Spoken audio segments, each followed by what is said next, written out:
Oh. Baiju isn't in his shop. Oh, you're looking for Dr. Baiju. He's resting today, but he said to send any patients to the back room. Ah, okay. Thanks. We'll head on through.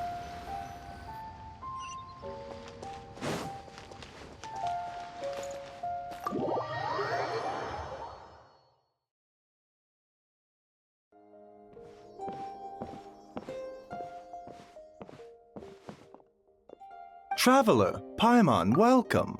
What can I do for you? It's the Traveler. He looks absolutely beat these days. He has these huge dark circles around his eyes, like he hasn't slept a wink. And he keeps spacing out. You have to call his name several times before he snaps out of it. What do you think it is? Is he sick?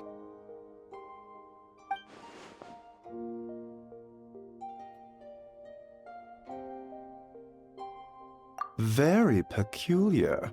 In all the time we've been acquainted, this is the first time you've come to me with a health complaint. Come, let me take a look at you.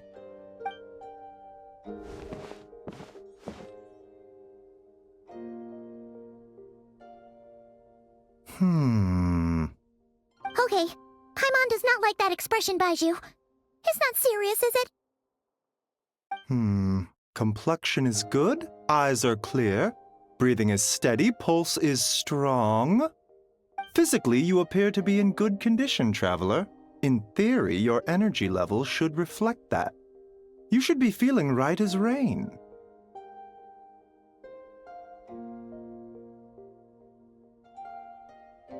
Hence my concern. A clean bill of health is usually a good thing, but in this case, it likely means your situation is more complicated. Physical illnesses come with detectable symptoms that can be used to diagnose, medicate, and cure the condition. But afflictions of a non-physical nature, they fall outside a doctor's realm of expertise. Huh? What do you mean, non-physical nature?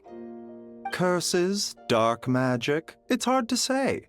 It could just as easily be a simple case of mental fatigue. Why don't you rest here for a bit? Whatever it is we're dealing with, clues to your condition are sure to reveal themselves in time. Once we know the root cause, we can administer the right treatment.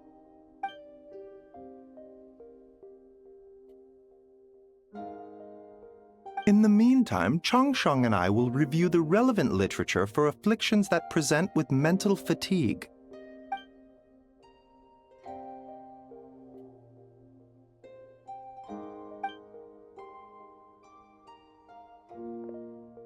Oh, must be a rare condition if not even Baiju and Changsheng have seen it before. Well, all we can do is take their advice. You look like you're about to collapse anyway. Just get some rest. Paimon will be right here by your side. Fingers crossed you'll be all better when you wake up.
Traveler! Traveler! Rise and shine! Time to wake up! For once, you're making Paimon look like an early riser. It's already afternoon. Hopefully all that sleep did you some good.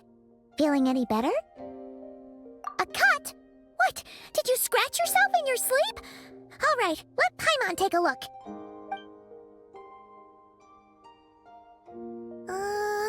Nope, nothing there. Wait, did you have a nightmare? Okay, don't panic. Paimon heard that dreams tell us what we need by showing us the opposite. So, if you had a nightmare, maybe all you need is something to cheer you up. Come on, Paimon will treat you to something yummy.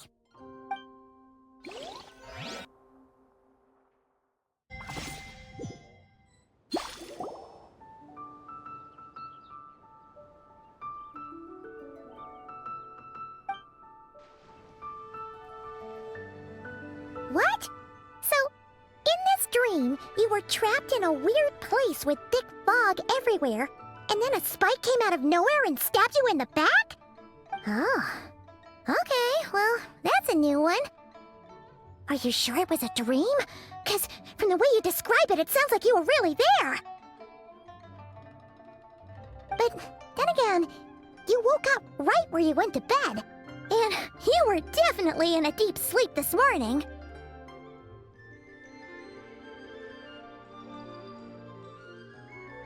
Then, it's decided. Paimon will stay up and watch over you tonight. If anyone tries to mess with you, Paimon will beat him up. Or, wake you up first and then we can beat him up together.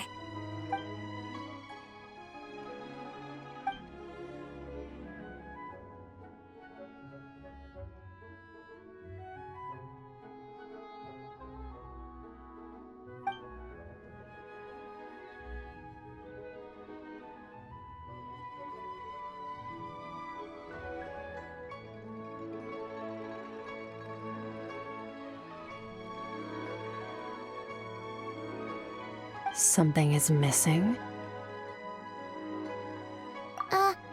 Did you just say something?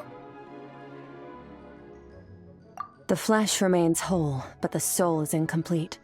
Left unresolved, the mind will wither away along with it. What the? Wait! Paimon remembers you! Your child's master! Skirk? Right! What are you doing here? The last time we saw you was at the Primordial Sea in Fontaine, right? But then we left and never learned where you went after that. Child's been looking everywhere for you, by the way. What brings you to Wanmean Restaurant of all places? You came here looking for us? And were you the one behind that hocus pocus just now? Tell me, what is it that you saw? Tight-lipped, huh? I suppose that's fair. You, I'll take a glass of wine. Oh, of course. Coming right up. We make this one in-house. It's not too strong. Enjoy. Chef Mao, I'll take a grilled tigerfish over here. Coming right up. If I knew we'd be this busy, I wouldn't have approved Shenhe's vacation. At the end of the day, what happens to you is of little consequence to me. I'm not here to try and win you over. Trust me or not, the choice is yours. If you want my help, now's the time to speak up. You have until I finish my drink. I was investigating an abyssal disturbance in the area and happened to notice you. Part of your soul is damaged, and the wound bears traces of abyssal corrosion. Need I say more? Neither of those things sound good.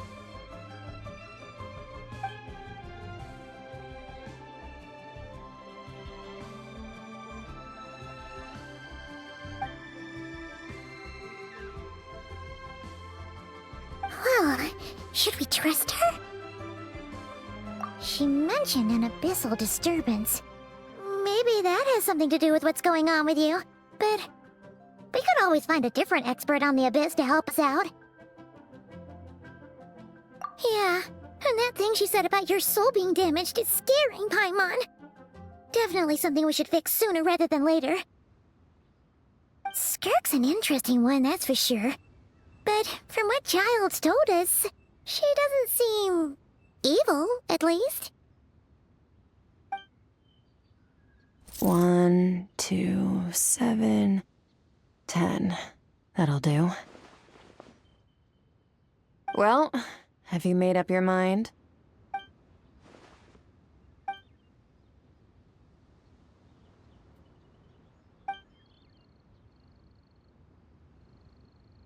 So that's all we know, Miss Skirk. Ma'am, can you help us?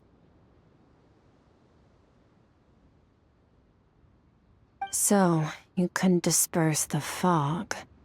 I understand. Come find me in the Gwali Plains when you're done here. Oh, and I left cash for the drink on the table. Settle the bill for me, will you? Oh, okay. Huh? She disappeared!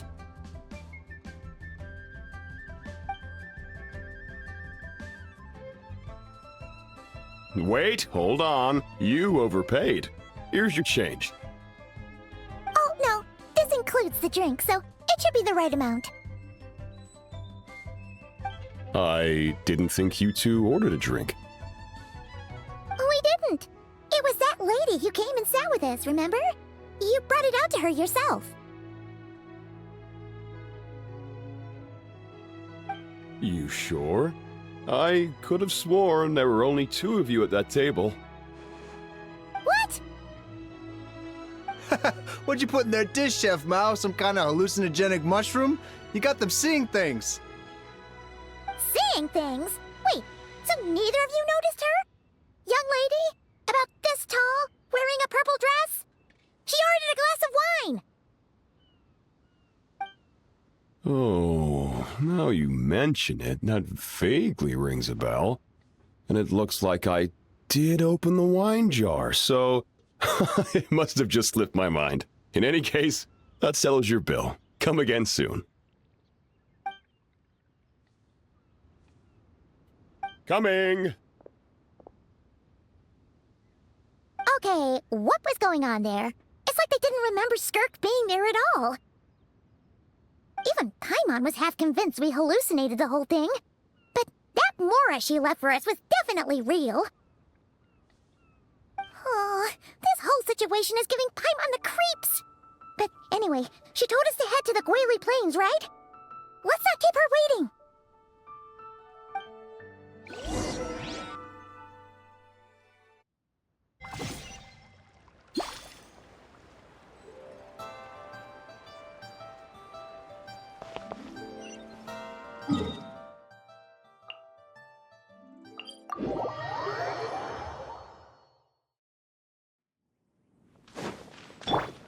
Try and stop me!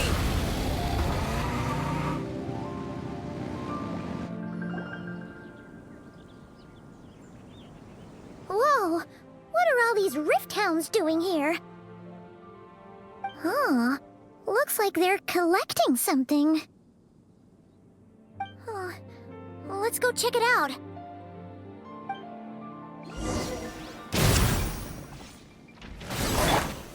Gather! Illusion shattered! Wrath from the sky! Settle down!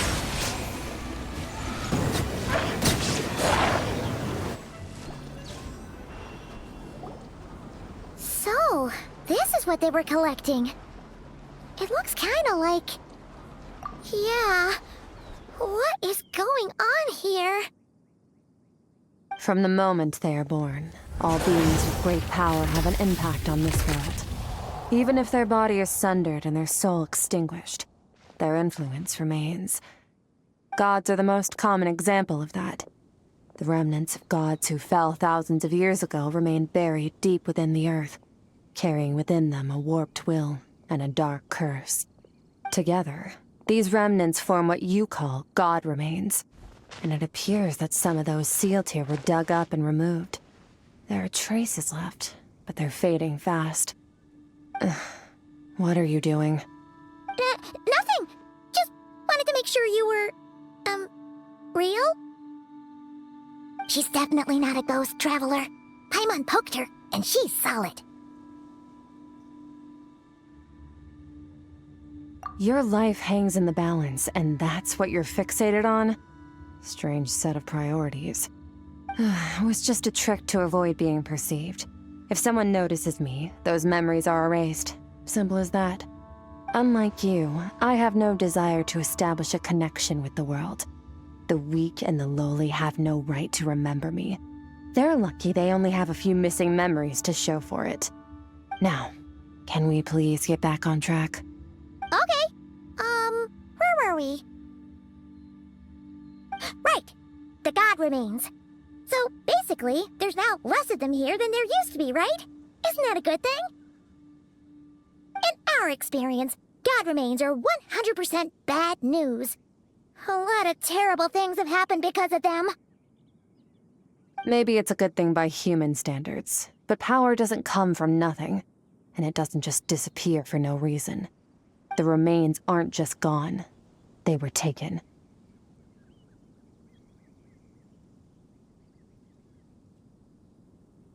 Very clever, Traveler. You aren't the only one who had something taken from you. There are victims like you everywhere. The only difference being, you can speak, and the remains cannot, so it went unnoticed. Something similar happened in Sumeru. Within the span of one night, countless consecrated beasts were slaughtered, and a large amount of the god remains buried in the desert went missing. Of course, god remains are just one of the targets. The culprit is chipping away at sources of power all over this world, including the Stella Fortuna above. Wait, you mean... the stars? Mm-hmm. 42 of them have died out in the past few months alone. In Conria, people believed that powerful individuals have corresponding Stella Fortuna. Even should that individual fall, their Stella Fortuna would not disappear, but gradually evolve into a new constellation. Yet now, stars are disappearing from the skies entirely, and it's not hard to deduce what's happening to the power they contain. Something has been leeching power from this world like a parasite steals nutrients from a host. And now, it's no longer satisfied with the remains of the dead. It wants you. This time, it only took a fragment of your soul. But next time, there's no telling how far it could go. No one knows. All I know for certain is this. Getting back what you lost will not be easy. Considering how much power this entity has stolen, it must be a god-level being by now at least. But that's not the real concern. Souls are fragile things, and yours could easily be crushed if you go up against it. So you're gonna help us, right? We're going to help each other. You are my ticket to uncovering this thing's true identity. Well, great! You seem super strong, and you know a lot about the Abyss, so Paimon will take it. Don't get all mushy on me. All I'm doing is helping you get back to normal after a sudden crisis. And I should warn you, getting mixed up with me can have unforeseen consequences. We're on very different journeys. You don't want to be in my debt, trust me. You help me uncover the truth behind this entity, and I'll help you recover what you lost. This is a transaction, that's all. You would do well to remember that. Now, come along. Yeesh! You'd think she'd be a little friendlier since she's agreed to help us. But nope, she's just like when we met her in the Primordial Sea. So cold. Well, whatever. If that's how it's gonna be, then she doesn't deserve our friendship. What she does deserve is a super embarrassing nickname. Ah! Paimon's got it! Frosty the Lavender Melon! Serves that Ice Queen right! Anyway, the important thing is that we get that piece of your soul back. So, let's follow her and see what sort of plan she's got.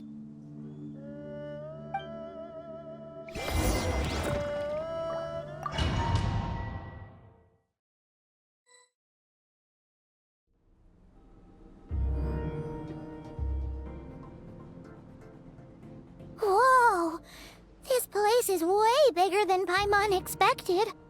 Where are we? This is where I live. I suppose it's the closest thing I have to a home here. It is.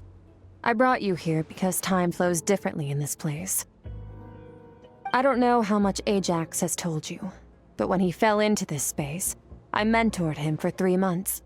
In that time, only 3 days passed in the outside world. Ajax?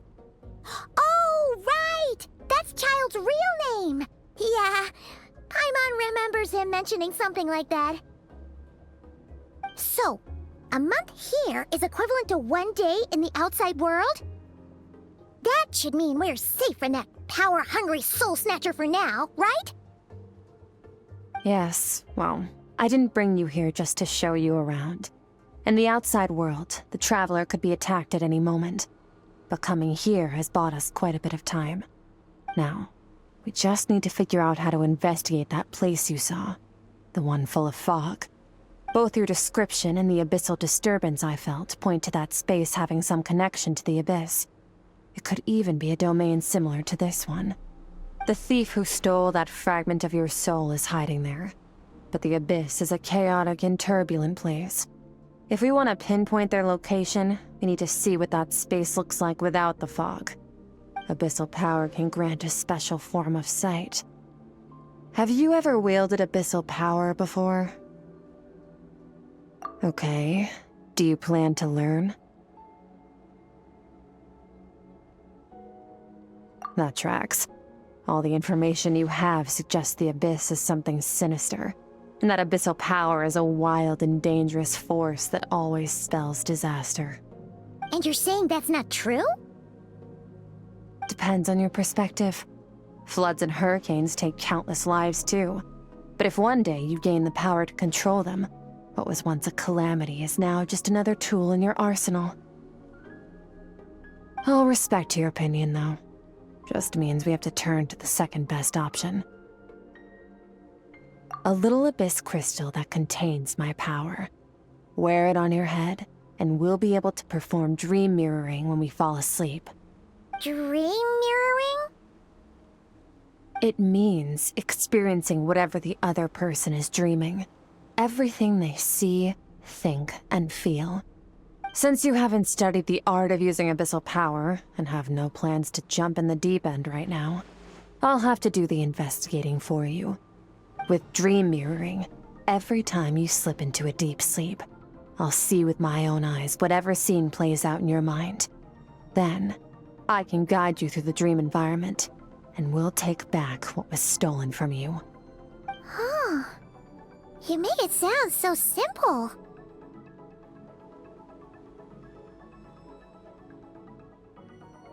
Tough to say. This is an unprecedented situation for both of us. Even assuming we do manage to find where this entity is hiding. Like I said, getting your soul fragment back won't be easy. To play it safe, I need to give you some special training first. Wait, you're gonna teach him some of your martial arts? Does that mean the next time we see Child, we have to treat him like our senior? Do as you want. For my part, I don't see you as my disciples. You're already a pretty good fighter. All I'm planning to do is build on your current skills and train you for the specific scenarios that I think we might face. But that's enough talk. If you're ready to do this, then come with me. Time might be more lenient here, but that's no excuse to waste it. Oh, she moves fast. Paimon can hardly keep up with her. So, special training, huh? Kind of a rare opportunity. With your skills, there's not a lot of people qualified to train you. The last time something like this happened was probably anti-Raiden Shogun training, right? Oh, feels like a lifetime ago. Skirk seems pretty strong too, though. Remember how she said that the all-devouring narwhal was just her master's pet? Maybe we really will learn something here.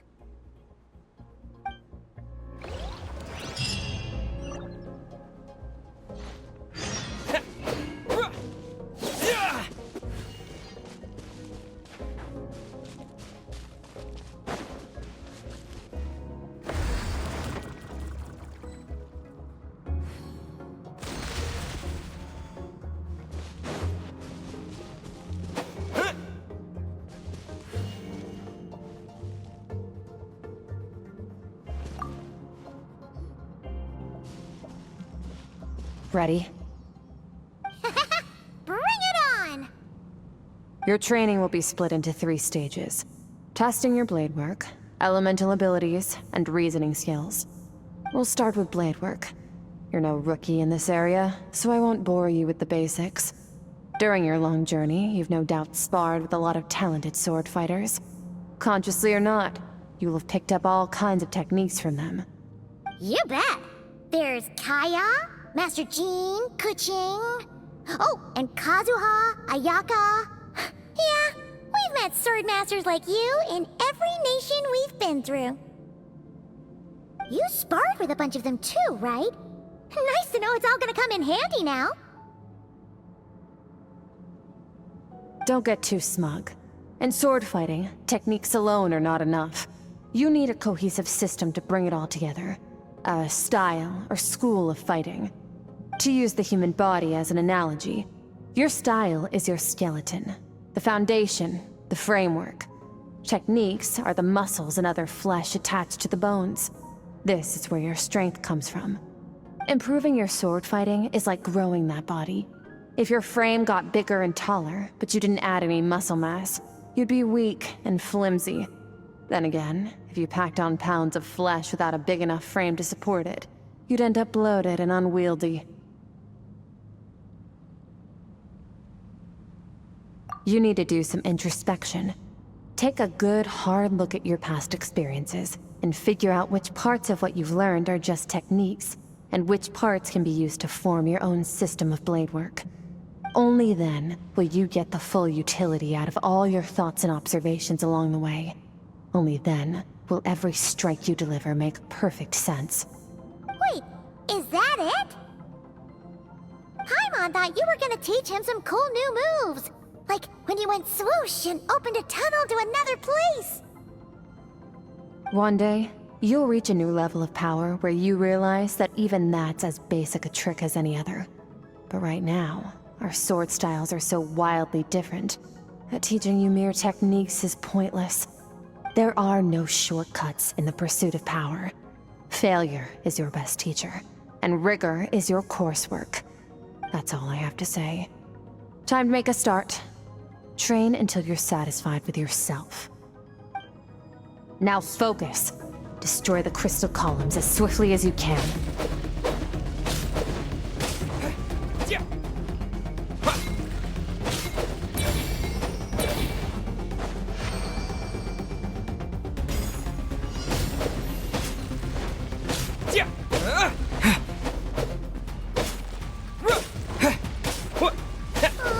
This is making Paimon's head spin.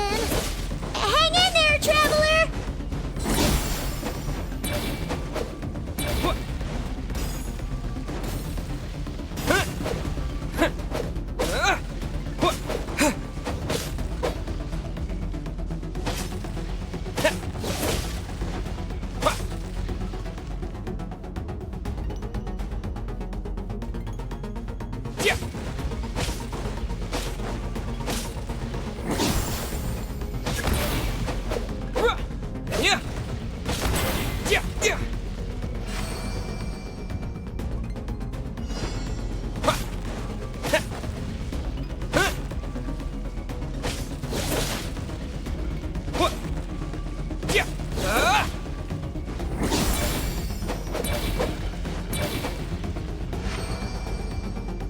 Stay calm.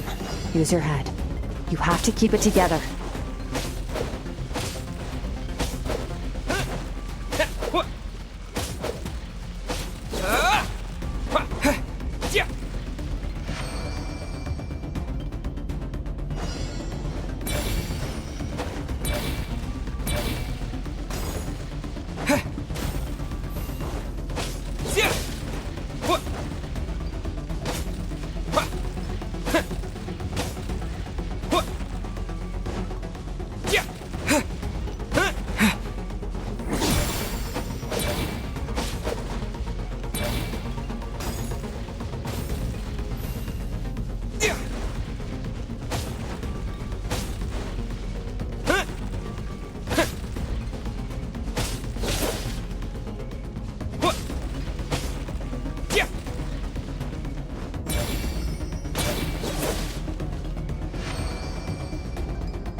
This moment will be frozen in time. Cut to the chase. Consider a moment of true mastery that you've witnessed in another person, and ask yourself, what lies beneath the surface? What's their guiding philosophy? What's their state of mind as they maneuver their weapon? Now take that and practice it right away with speed, skill, and strength, over and over, until your hand is one with your mind. This is the only path to true growth. Step on up. Dance with the waves.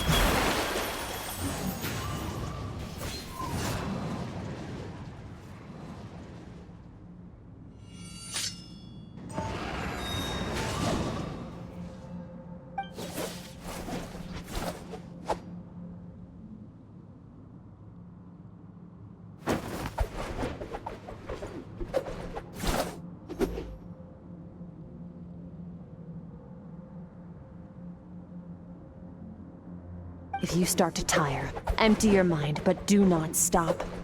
Stay in that frame of mind as you keep up the fight. Get rid of all redundant movements. Imagine your sword is an extension of your own body. Wield it just as you wield your arms, hands, and fingers. 'Twas on a deserted, moonlit night that the hero approached the vile dragon's limpid lair. Ring cutter! Feathers fleeting wet, the white heron treads water, a sight without flaw. Master of Inazuma Kamisato art Tachijutsu.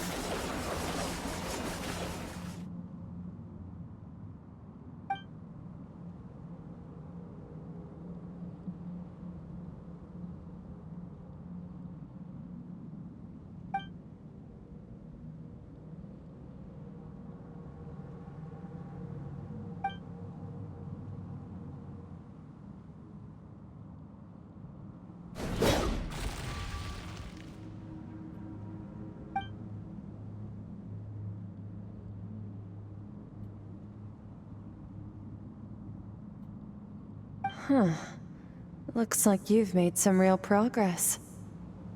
That concludes your training session. Awesome! Paimon knew you could do it! How do you feel?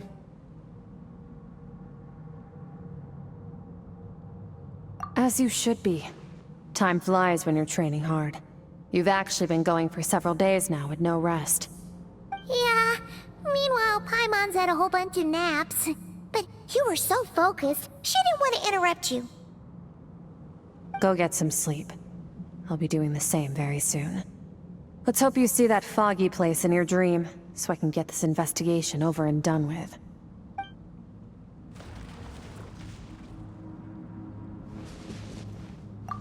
Sometimes, you have to practice a single movement 1,000,000, maybe 10,000,000 times, before the breakthrough moment comes.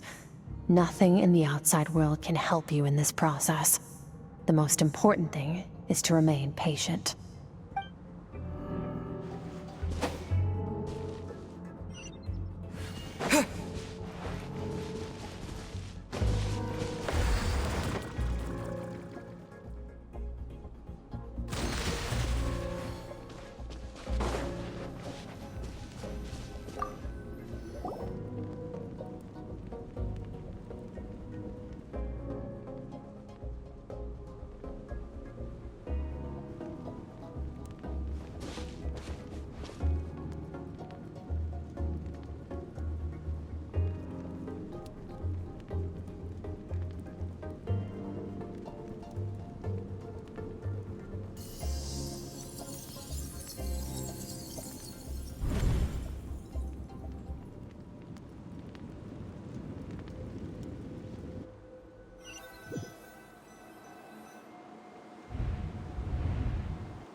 Skirk, why are you skipping classes again? We've talked about this. 'Cause he's a crabby old man, and he's a boring old man. I don't like going to his classes. Excuse me. You shouldn't talk about your teacher like that. It's very disrespectful. All right, let's not get into a big fight about this. Skirk's learned what she needs. There's no point forcing her to sit through more classes if she doesn't want to be there. But I'd still love to hear about what you got up to yesterday. Why don't you tell your dad all about it? I went diving, and I saw this huge fish. I never knew they could get that big. It looked kinda dumb, though, with that stupid big fat head. I tried to shake its fin, but it just spat water at me. Oh, and today, I'm gonna go to that prairie up north. There's supposed to be this giant bird there that can spit fire. I bet if I climbed on its back, it could fly me all the way to the stars. Then I suppose your old dad should get one as a pet too. Otherwise, how are you gonna hear me call you for dinner up there in the stars? When it's time to eat, I'll come back on my own, Zilly. Anyway, gotta go. Bye, Mom. Bye, Dad. Wait! Put on a coat at least. You'll catch a cold. I'm talking to you, young lady. You spoil that child, you know. Ever since that merchant ship arrived, she practically lives outside. Always going on about exploring the beyond one day, whatever that means. Let the kid do what makes her happy. Besides, we both know you're all bark and no bite. Come on, our little adventurer is gonna be hungry when she gets back. Let's get started on dinner.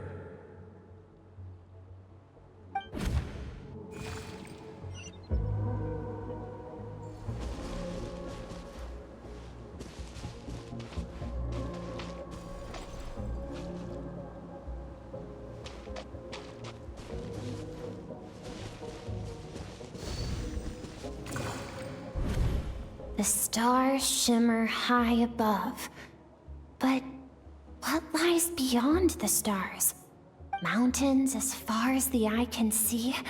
An endless snowy plain? Or maybe buildings taller than the sky, like the people from the merchant ship said? I can't be the only one asking these questions. The universe is fascinating. If only I could meet some other people like me. We could set sail together and explore every corner of the world. I'm sick of being a kid. There's so many amazing things out there, and I'm ready to see them all. But for now, I'm starving. Better get back.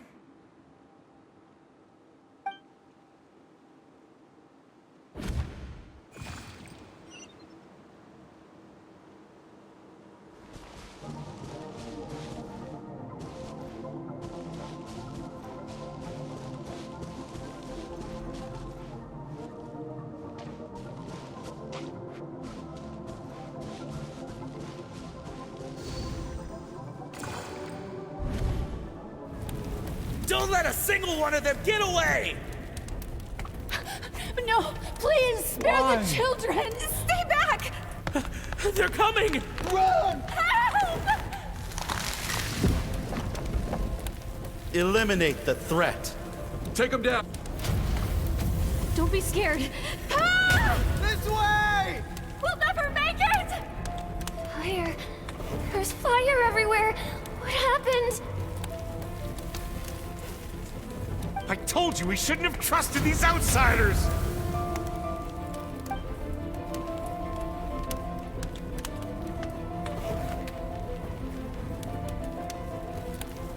Why are you doing this? What did we do to deserve this? We welcomed you with our finest food and drink, showed you the best our home has to offer, gifted you cloth dyed by our own hands. And this is how you treat us? Run! Save yourselves! Captain, Zone 3 is clear and we have Zone 2 surrounded. Begin extermination. Remember the orders from upper command. No one is to be left alive. Rest assured, sir. We have enough munitions to annihilate these savages and burn their entire civilization to the ground. Good. The only ones who put up a real fight are that man and his wife, correct? What's their status? We shot the man in the ankles and the wife broke her wrist attempting to fight back. They won't be doing much more fighting. They're holed up in their home for now, but they won't last long. To prevent them from making some kind of last stand, we're planning to clear out the other zones first so we can send a bigger squadron to surround them. Well, well. Turns out some of these beasts do know how to use their claws. Now the threat these savages pose will be undeniable. Let them cling to what's left of their lives for a little longer. Once the other zones are cleared, I'll cut off their heads myself.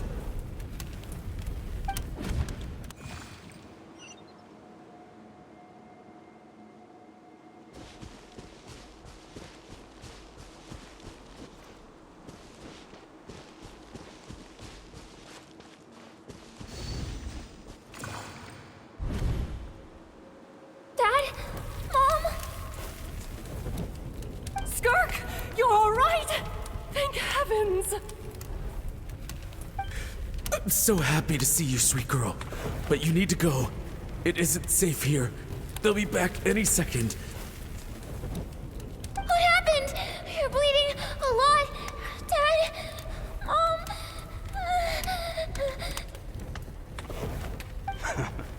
This is the place. Alert all units. Prepare to surround. Run, Skirk! Run as far away as you can! Don't trust anyone! Your dad and I, we're not afraid to stare death in the face, but we need you to survive. My clever girl, so curious. You're already so brave. I know you're going to grow up to be such a positive light in this world. Whenever you miss us, just play this song. Remember, life is a gift. Don't let darkness claim it. Break down the door! Look what we have here. A savage that can pluck a tune. Well, the show's over.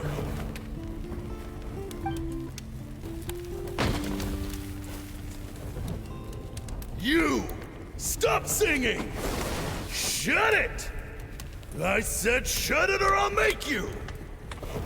Fine. Have it your way!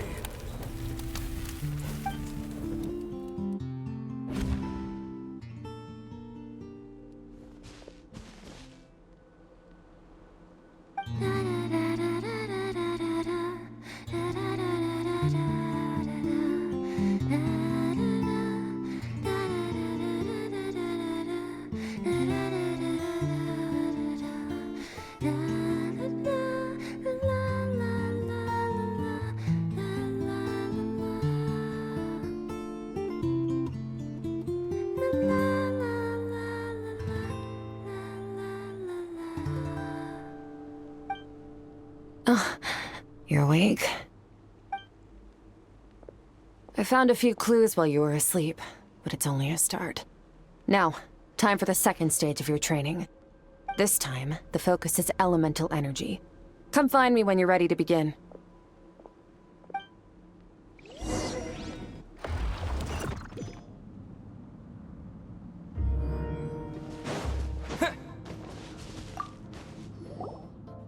Man, staying in the abyss feels so surreal, don't you think? No day and no night. It's like time hardly exists. If we weren't careful to keep track, it feels like we'd have no idea how long we've even been here. Well, except for the fact that Paimon still gets hungry like clockwork. You go do your training. Paimon's gonna grab a bite.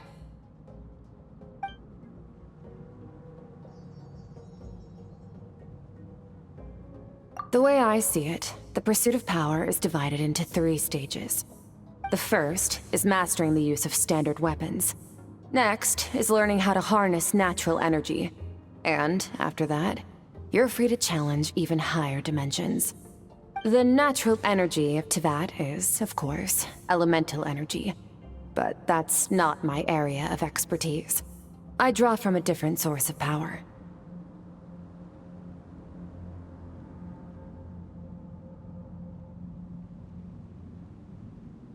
Abyssal power, yes. Also known as the power of the Void Realm. My master, Sertologi, is a true expert in that area. After all, he was one of the group of 5 that infamously stole the all-encompassing power of the Abyss. An act for which the people of Conria gave them the epithet, the 5 Sinners. The elemental energy of Teyvat, on the other hand, is derived from the power of the Light Realm. These 2 forms of energy exist in direct opposition to each other. Suffice to say, there's not much I can teach you this time.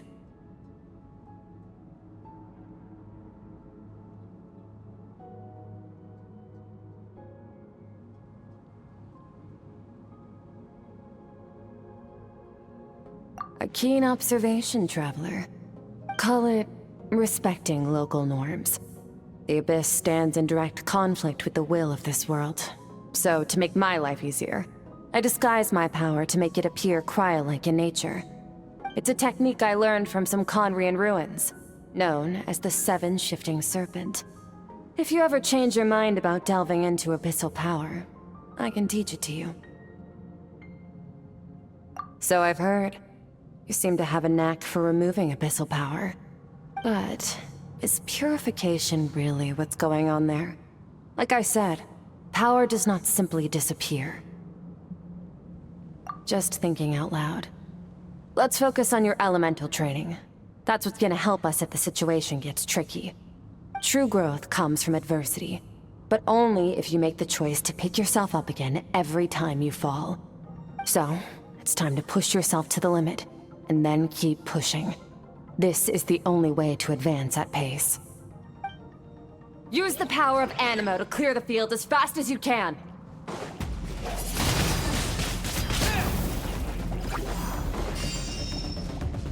Windblade!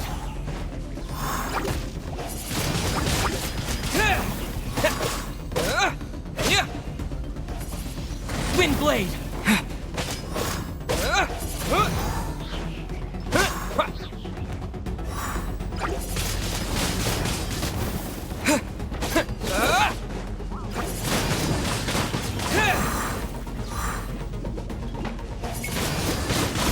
Windblade!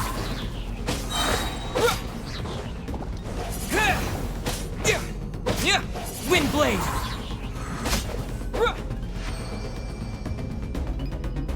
Observe your surroundings. Look for things you can use to tilt the scales of success in your favor.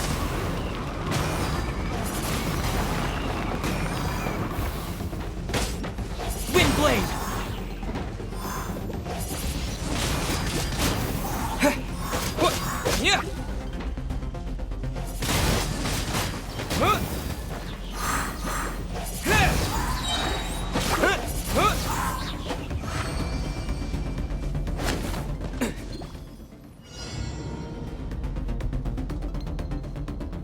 Use the power of Hydro to destroy the spikes.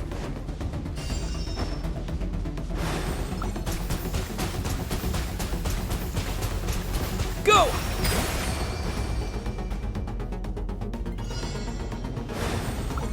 Faster! Don't give them a chance to strike you. You need to be quicker than you were in your dream.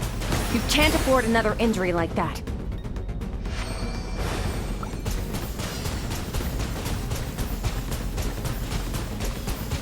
Go! Yeah!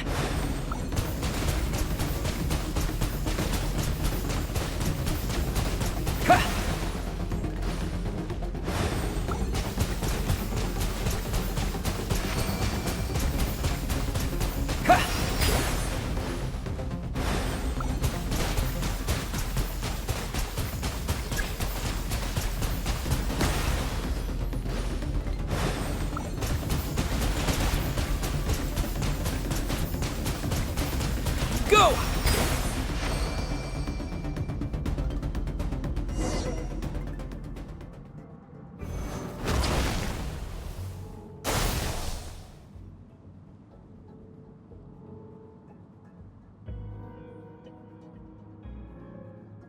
You need to understand what makes you special. The ability to wield elemental energy without a vision and switch between the elements at will. It means your aspirations need no approval from the gods. Your power is not bound by the rules of this world.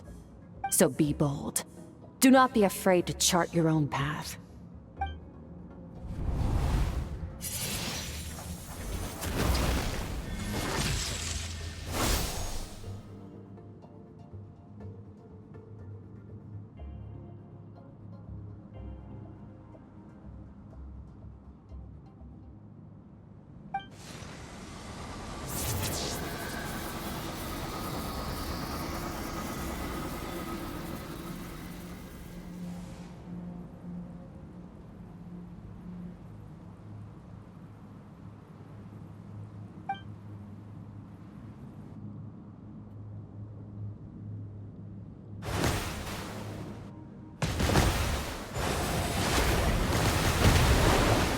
Very good. It seems you've reached a deeper level of connection with the elements. Long enough for you to lose yourself in your training, which is a good sign. Relentless practice with the elements has drained all your strength, but it's also what allowed you to make progress. Get some rest. When you wake up, we'll proceed to the final stage of your training.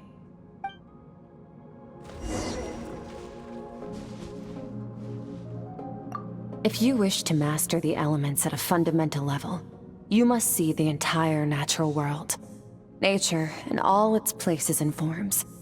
That is part of what it means to be a traveler.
What is the secret to power?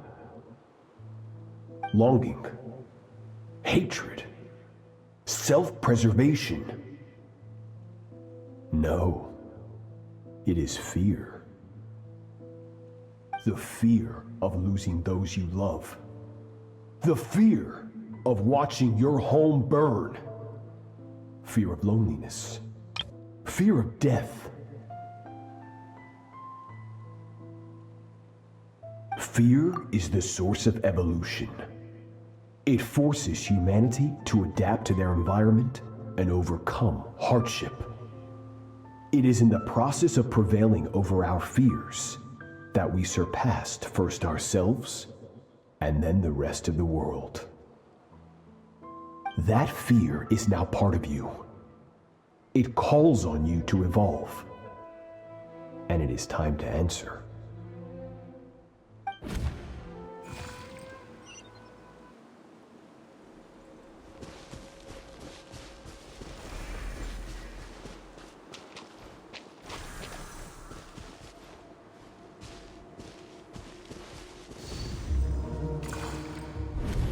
Any minute spent missing home is a minute wasted.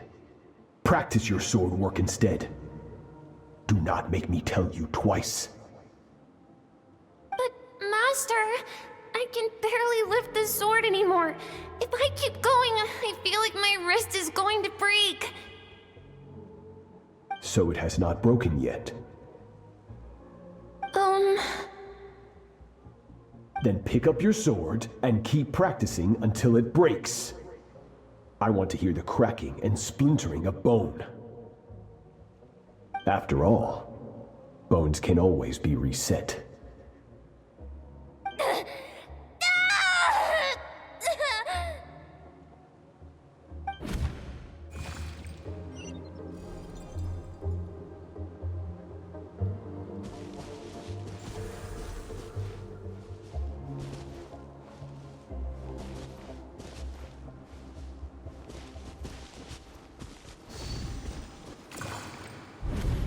Good, Skirk. Once again, you survived. How do you feel? Cold. In pain. These are signs that you are adapting to the abyss. Each time the flesh is torn and the spirit crushed, each time you claw back from the brink of death, you become stronger. I now understand why these people sought to destroy your homeland. Your potential goes beyond even what I could have anticipated.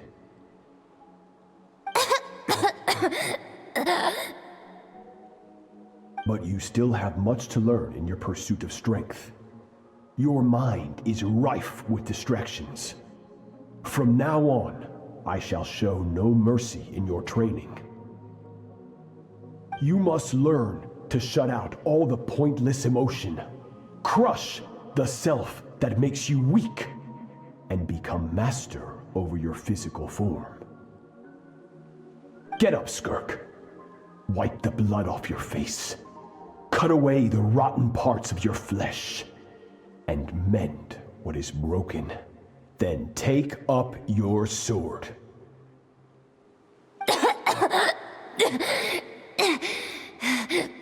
Yes, Master.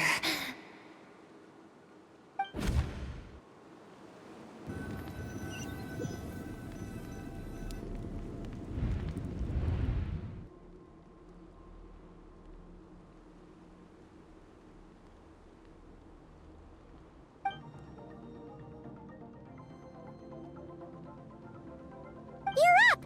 Hopefully you got some good rest. Skirk said to tell you that she's ready to start the final stage of your training whenever you are. So, want to head over now? Or did you want to wait a little?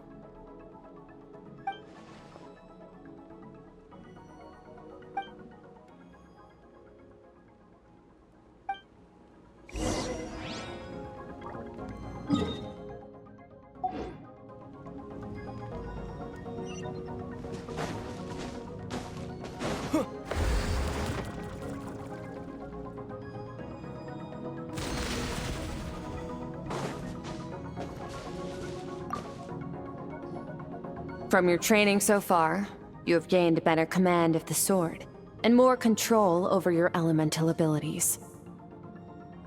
That's only part of it. Experience is the real teacher.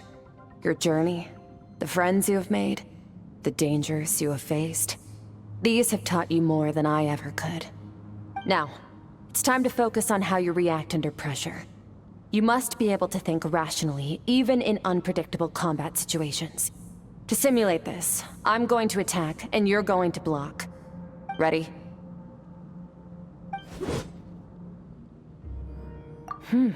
Not bad. That defensive stance looks near unbreakable. Just like your sister. Oh, that reminds me. You still don't know what happened to her, do you?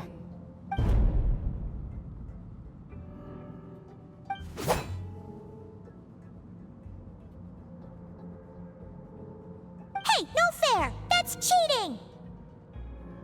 You think every opponent has the same moral code as you? You can denounce their deplorable methods all you want, but only if you live to tell the tale. The dead don't get to complain. Strong emotions will always arise in combat. Anxiety, anger, fear. But a true warrior is never at their whim. Only when you are free from the influence of emotion can you make the right choice, no matter the situation. How amusing. Almost sounds like you think you know me. But you don't. You can choose your own path. We are not the same. Let's begin. Try to use reason over emotion. Make the most rational and advantageous decision in any given moment. This is your final training session. Look alive. Same drill as before, but this time I'm going to interfere. Hold your focus.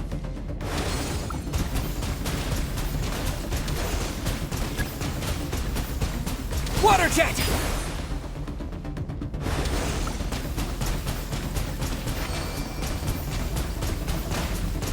Go!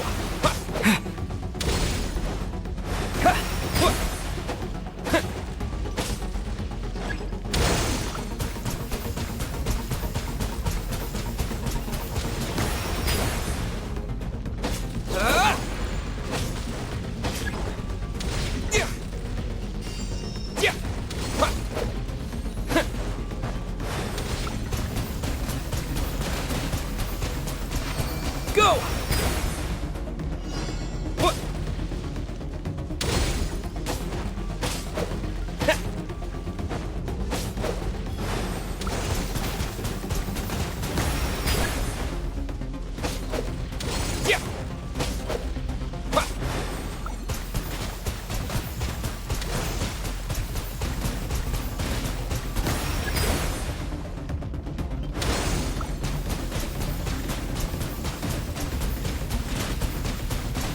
Water jet! Not bad. Better than I expected.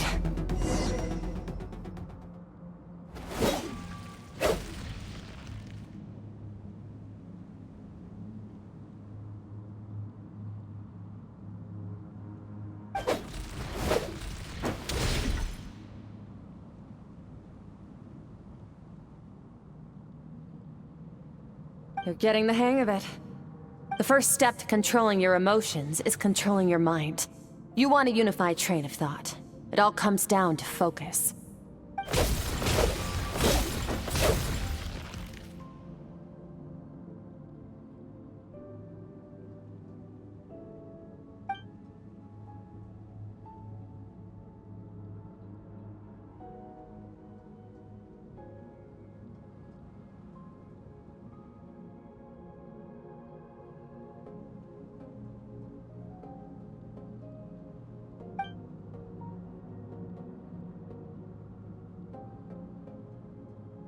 Your mind is rife with distractions. From now on, I shall show no mercy in your training. You must learn to shut out all the pointless emotion, crush the self that makes you weak, and become master over your physical form.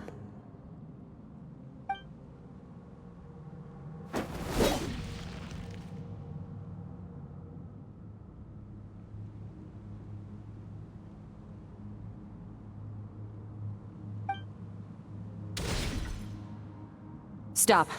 Let's pause here. One look, and I can tell your mind has wandered. That's to be expected. There's a limit to how long a human being can concentrate on one thing. Staying calm and focused sounds simple in theory, but in practice, it's more demanding than sword work or elemental abilities.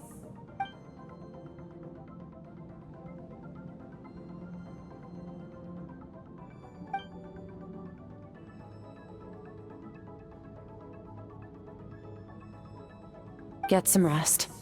No point training further if you're already dead on your feet. Like I said at the beginning, the only goal of this training is for you to reach a point that you're satisfied with. You managed to push past your limits, which is a good start. You can be proud of that and sleep well knowing that you've earned it.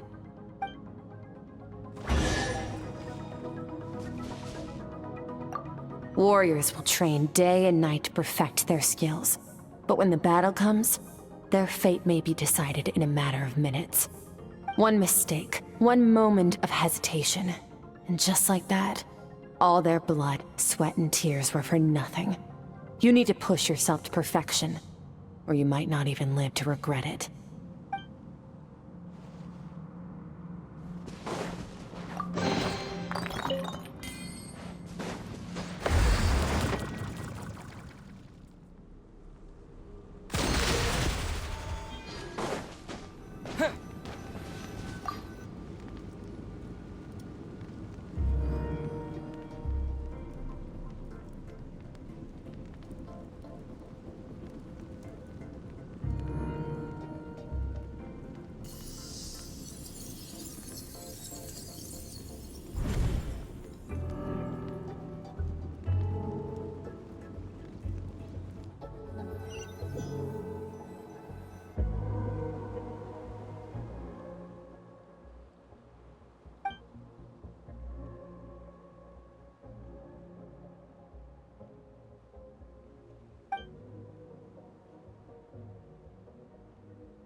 Skirk is amazing.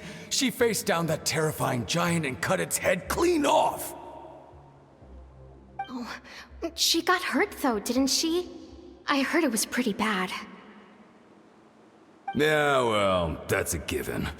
But the moment she was on the mend, she got right back to practicing her sword work. I heard Master suffered a grave injury once too. Lost an arm and a leg and still came back stronger than ever. Skirk's becoming more like him by the day. Incredible! I wonder if I'll ever reach their level. They're always so resolute, so unshakable.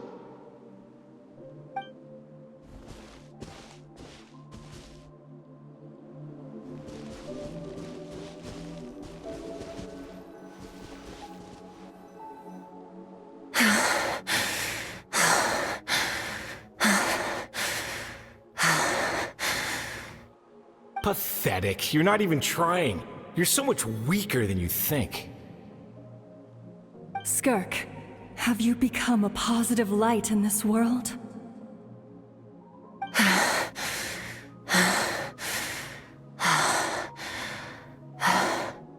Do you even remember how many of us perished in that fire?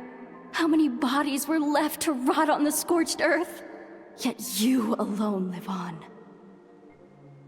Keep your gaze fixed on your blade. You don't deserve to rest. I have so many questions. I just want to jump in a spaceship, explore the whole universe, and get answers from the stars. I just need to wait till I'm grown up. Then I can do anything. Now, you must bid farewell to who you were in the past and become someone stronger. Run, Skirk, run! Only death awaits us here. Keep running, and don't ever look back.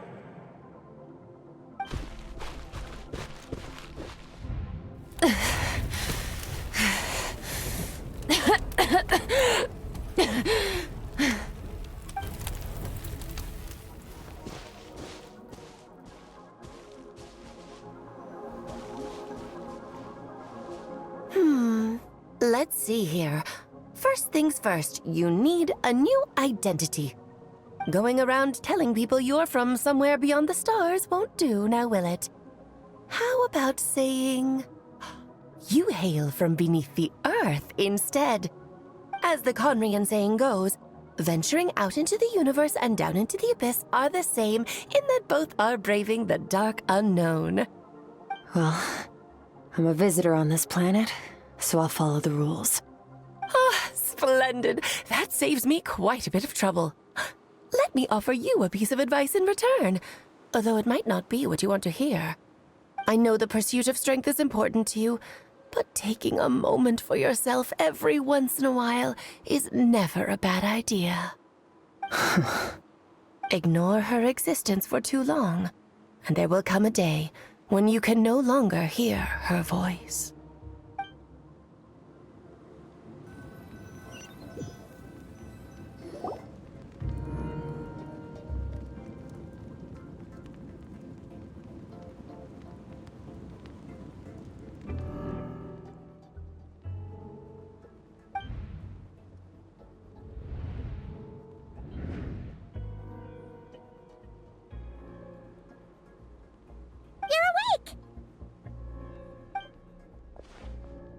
You must be starving, right? Ta-da! A barbecue feast just for you! Of course you are! That's why Skirk and Paimon got this all ready for you. Dig in, before it gets cold. Ah, well, if you're around someone long enough, it's bound to happen. Plus, Skirk can cook. So, Paimon decided she can forgive the whole Ice Queen thing. Paimon's not one to hold a grudge. Here's an idea. Let's save the chit-chat until after the meal.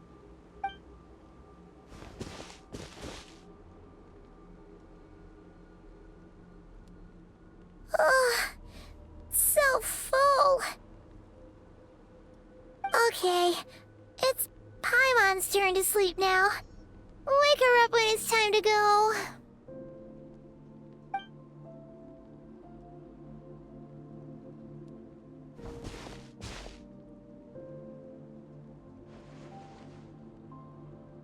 I have good news.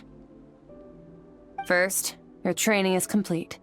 You have what it takes to wield immense power. Now it's just a matter of putting it into practice. Continue to learn from your journey and hone your skills against formidable opponents. Second, I've located the culprit we've been searching for. Next, we just need to retrieve the missing part of your soul, and our business will be concluded. When Ajax trained with me, he once told me he was bursting with questions. So I allowed him to ask me 3 of them before he left. You and I might never meet again, Traveler. So if there's anything you want to ask me, now's your opportunity. Just like Ajax, I'll answer 3 of your questions.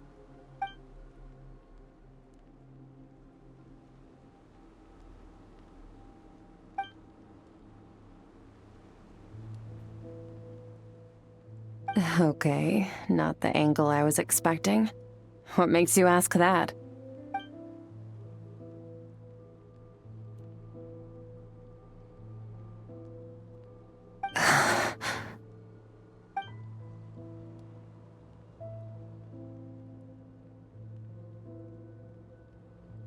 I knew that was a possible side effect. Closed off my mind to you for that exact reason. Even with the dream mirroring, you should have seen nothing but endless darkness.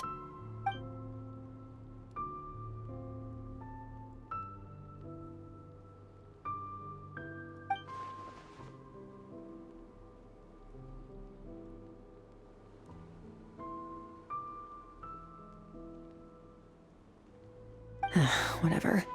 Must have been a flaw in my execution. I shouldn't be too surprised. Due to some recent circumstances, my self-control has been lacking as of late. Since you've seen what you've seen, there's no reason to hide the truth. All I ask is that you keep it a secret. No, I'm not from Teyvat. I'm from a different planet. And there was a time when I journeyed through the stars. A lot like you in some ways.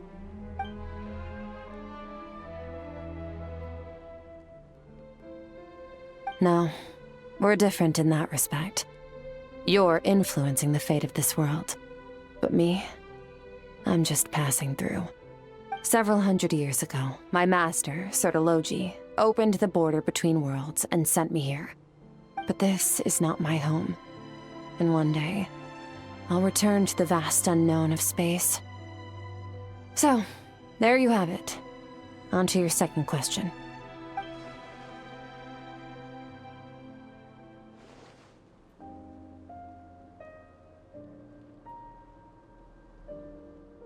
To become stronger. For certain reasons, I need to bridge the power gap between me and my master as quickly as possible. But first, I need to understand the source of his strength.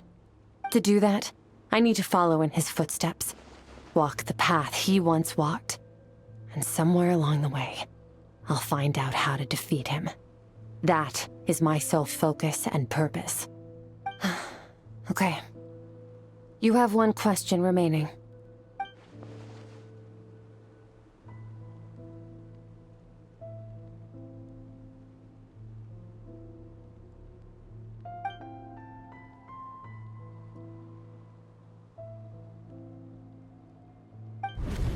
You make it sound so easy.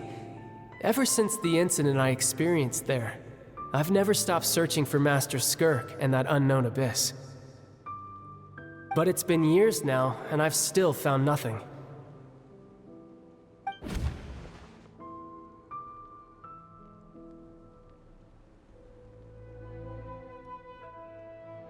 Well, your last question?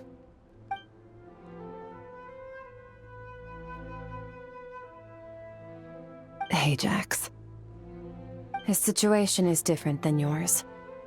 Before you ever crossed paths with me, you'd already encountered many formidable people, studied their techniques, and developed your own skill set. So, during your training, all I had to do was build upon that foundation. But Ajax was so young when he came to me. A complete blank canvas. Children can't help but imitate their role models. In the long run, that would only hinder his growth. Once Ajax has enough strength in his own right, I will allow us to meet again. Until then, let that motivate him to reach his full potential.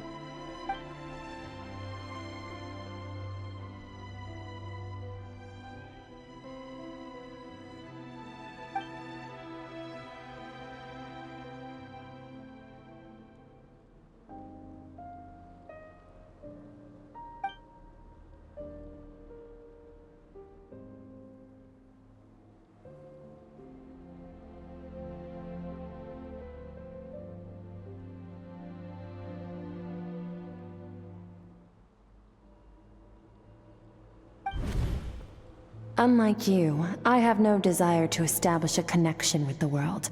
The weak and the lowly have no right to remember me. They're lucky they only have a few missing memories to show for it.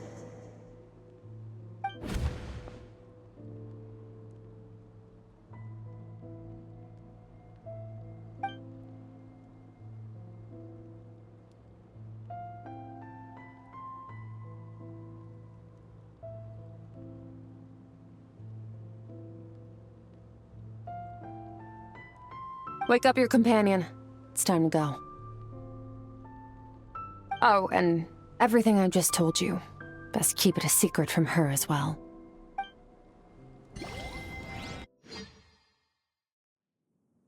Time to go. Oh, finally. Where are we headed? Just follow me. I'll open an abyssal rift close to the culprit's location. It will take us to where he's hiding.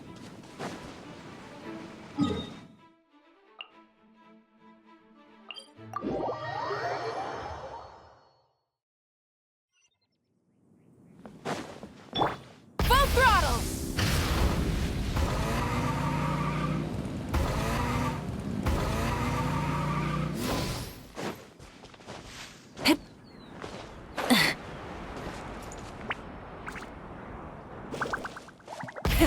Rev the engines!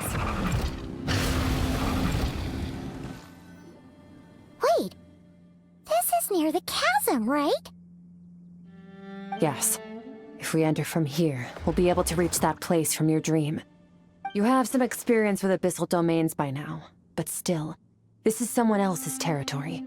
Best to proceed with caution. Don't worry, Paimon's an expert at hiding behind other people for safety. Oh, but, that means you need to stay safe, traveler. All right. Remember your training. Time to put it to use.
Whoa!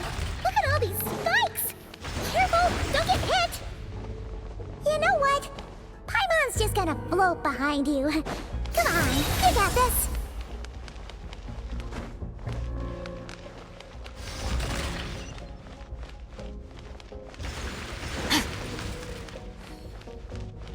Annihilate.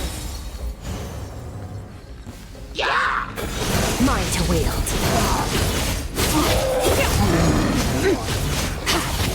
Hey, what are you two doing here?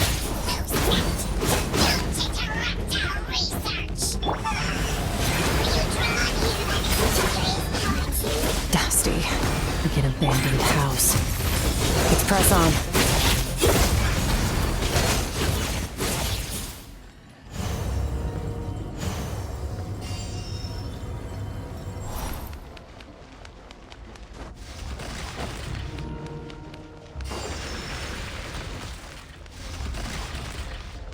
Merciless.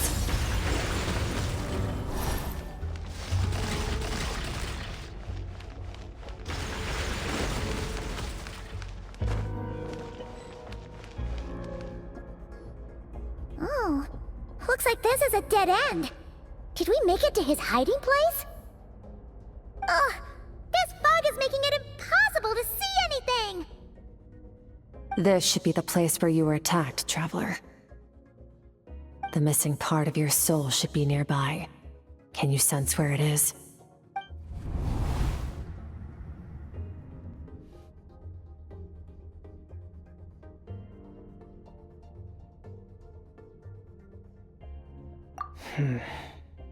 Our opponent must have covered his tracks just in case. Otherwise, you should have sensed it much more strongly. Hold on! Look! The spikes are back! Stay calm. Let's hold back a little.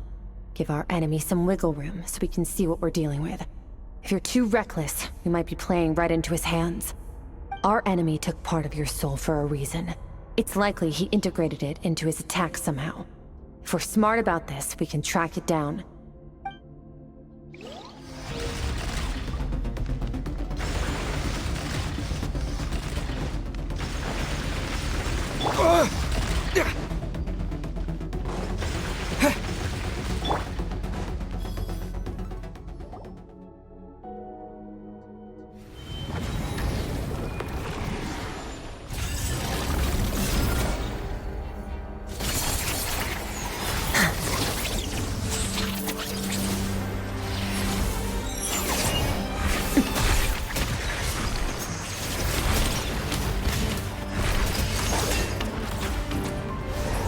From the start, the attacks have been focused on me. Trying to break through my defenses? I see.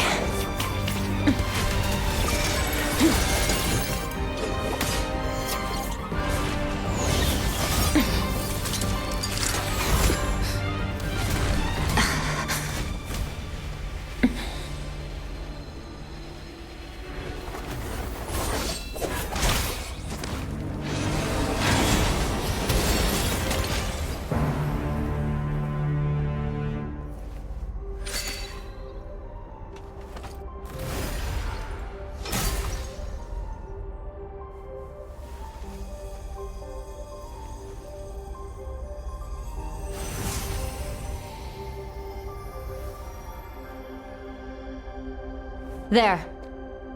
I got it back. Traveler! Skirk! What happened? It looked like Skirk just got...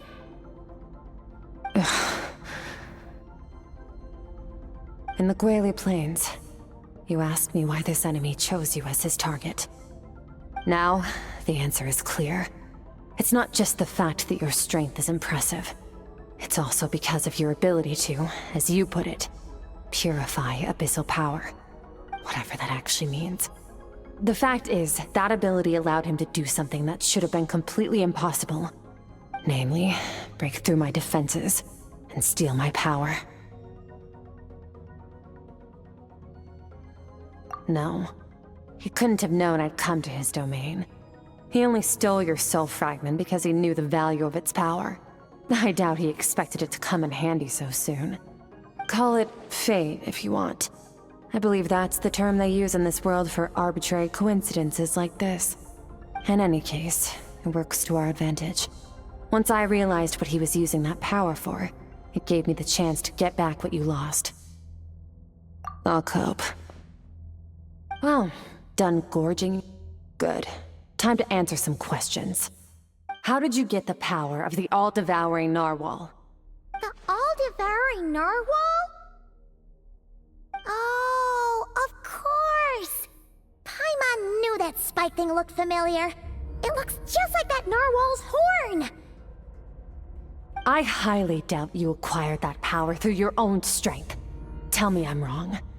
You're desperate enough to scour the land for god remains and whatever vestiges of power you can find. That alone proves you wouldn't be able to defeat a creature like that. Which leaves one possibility. You know my master, the Foul, Sertologi. The Foul? Who dares call him Foul? Sertologi.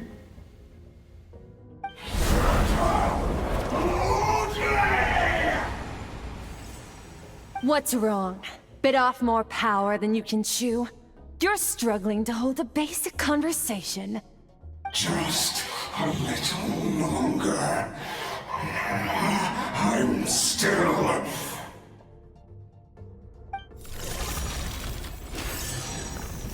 Look! It's back! Those obsessed with power will let it devour them before abandoning their pursuit. Keep calm and use reason to decide the best course of action.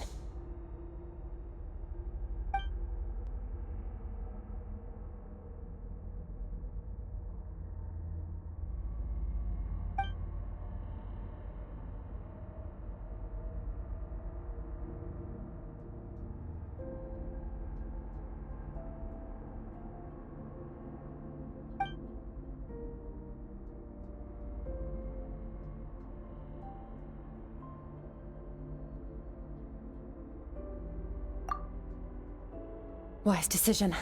Final victory doesn't always come after a single battle. You've got your soul fragment back, so we both got what we came for. Let the enemy draw breath while he can. It won't be for long. Get us out of here, Traveler. You'll need to lead the way this time.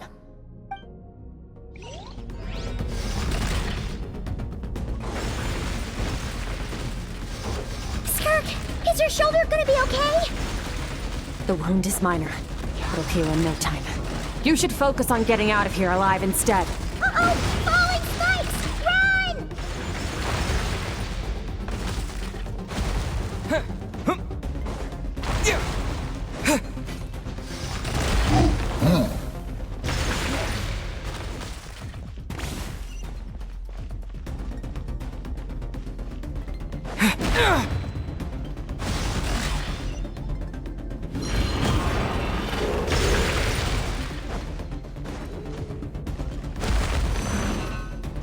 So, this guy's power has something to do with the all-devouring narwhal. Did you know that all along, Skirk? I had my suspicions. That's why I decided to investigate in the first place. But suspicions only get you so far. I needed to verify it for myself.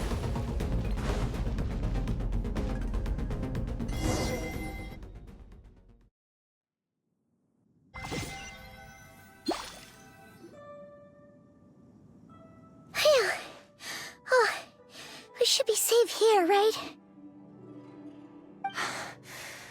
I no longer sense his presence. Can't have followed us out of that abyssal domain. Weaklings like him will find that my power is not so easily controlled. He won't be leaving that place until he's managed to digest it.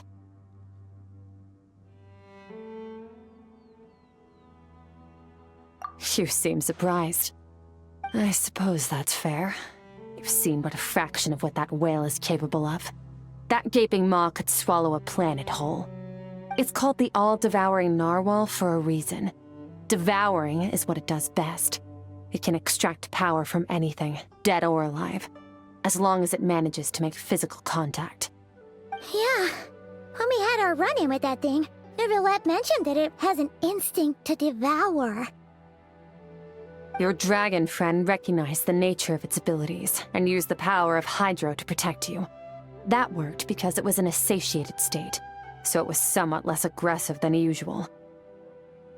It's a different story when it has no more power to feed off of. That's when its true voracious nature kicks in. It could devour everything on the planet in that state, which is why I cast it into that void space. But I hadn't counted on there being anyone left on this planet capable of wielding its power. To me, that says he must have encountered the whale a long time ago. Meaning, he must have known my master. Exactly. It told me everything I needed to know. Hence why I said we both got what we came for. And I believe that brings our transaction to an end. Now that you're whole again, you can get back to your own journey. I'll handle the rest of this situation myself. No way! We can't leave now! Something was stolen from you because of us! We have to help you get it back! This isn't my first taste of failure or losing power. When you fall, you get back up again and become stronger. That's how it is. But what if that monster finds you before you're all better? Plus, how are you gonna get home? It's not like you can just go swoosh and open a door to the abyss again. Not without your full strength. So, sticking with us for the time being doesn't sound so bad, does it?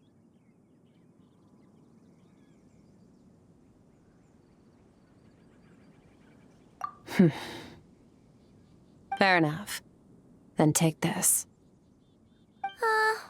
What is it? A bag of Mora. Nothing in this world is free. I know that much. I'll leave the planning to you. Hurry up and decide where to go. We shouldn't linger. We should take Skirk somewhere she can rest. But where? Paimon gets the feeling Skirk wouldn't like being around a lot of people. Oh wait! Baizhu said we could rest in the back room of the pharmacy, didn't he? Let's head there! He'll know something about Master. I'm sure of it. Next time, I need to be ready. Fine. It was just a scratch. It'll take time to recover my strength, of course. But adapting to situations like this is nothing new for me. Oh, this. It's a star crystal suit. Abyssal energy is scarce in Tevat. Wearing this helps me access it more freely. It stores concentrated abyssal energy that I can draw from on the go. When the energy runs out, it reverts back to its original form. Found somewhere to rest. Well, lead the way then.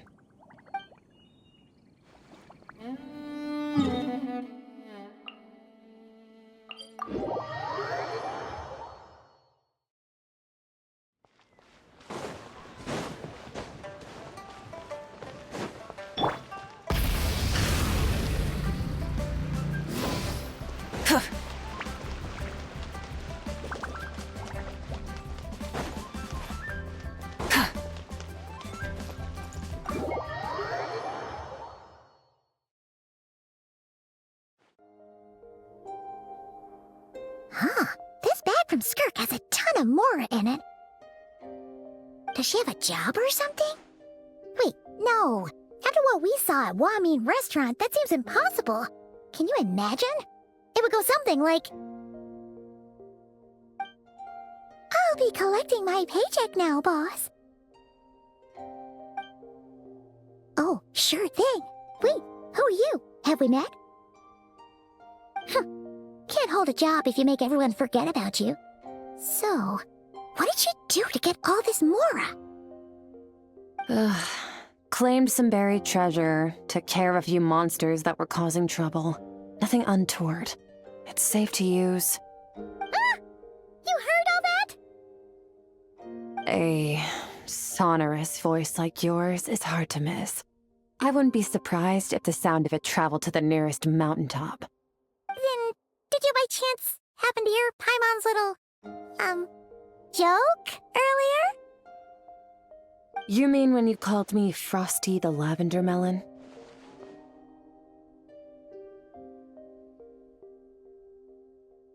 No, sorry. Paimon totally misspoke just now. She didn't say that at all. It was, a Paimon lookalike. like? Yeah, she's a piece of work, that one. Always impersonating Paimon and giving people weird nicknames. Okay, fine. The truth is, Paimon didn't like you all that much at the start, but things are different now. You helped the Traveler in a big way, so what do you say? Friends? Ugh. I noticed there was only one bed. Go ahead and get some rest. Wait, what about you? I don't get tired, and I don't need rest. I'm going to practice my sword work. That should help me regain some strength. But your shoulder... Hey, don't just leave! Ah, whatever. Let her tire herself out. She'll come back eventually. Let's get some sleep, Traveler. That comfy bed is calling, Paimon.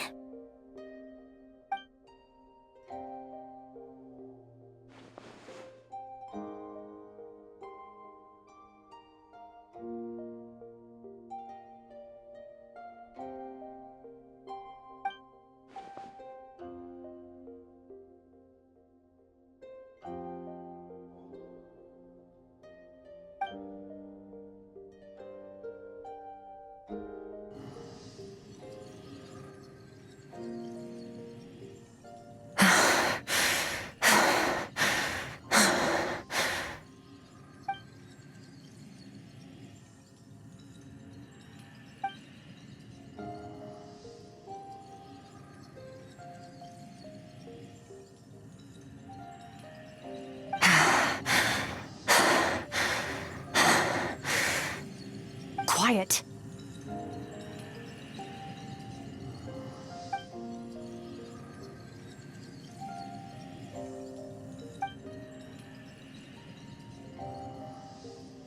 Do you even remember how many of us perished in that fire?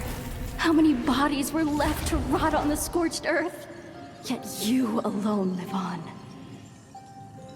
Keep your gaze fixed on your blade. You don't deserve to rest. Run, Skirk. Run! Only death awaits us here. Keep running, and don't ever look back.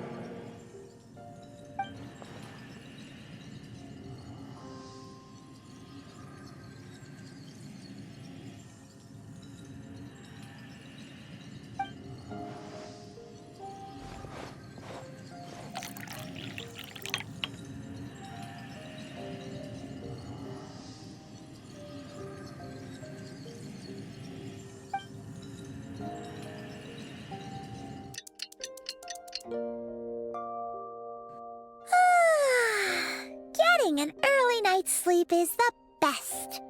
That bed was so comfy. Wait, Skirk? Have you been sitting out here the whole night? The bed's all yours if you want it.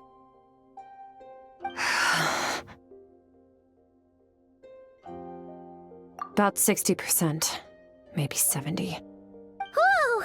Paimon thought it would take at least a couple of days. That was fast.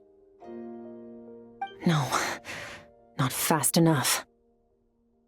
That's 20% less than last time. Same training regimen, same intensity. Nothing felt different, but somehow the outcome fell short. No, I think the problem's with me.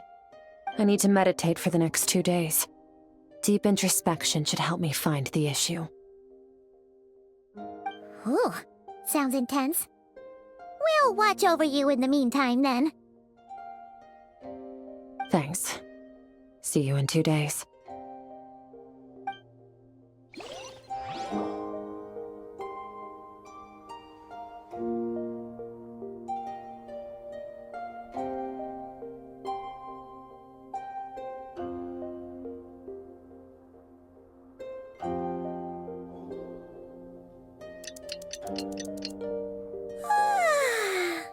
Morning!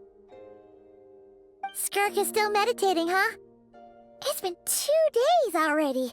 Shouldn't she be awake by now?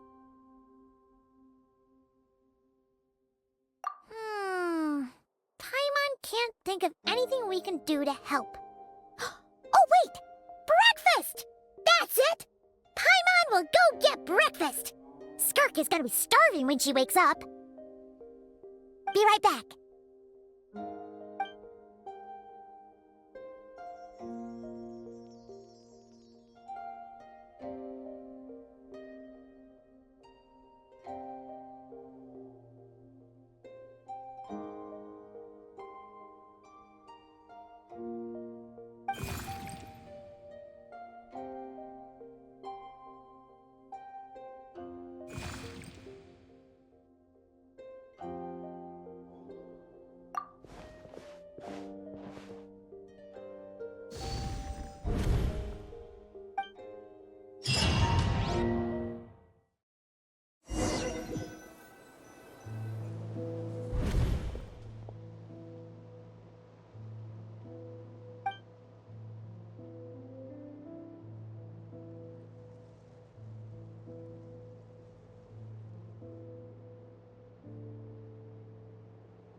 That's right.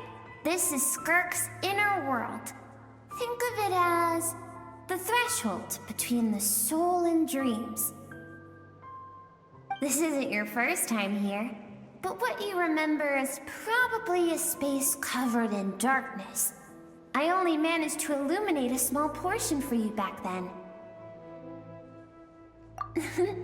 Actually, it's my first time talking to someone like this. I only managed to break free and bring you here because the injury weakened her power. I guess that's why I can speak again, too. Call it fate, if you want.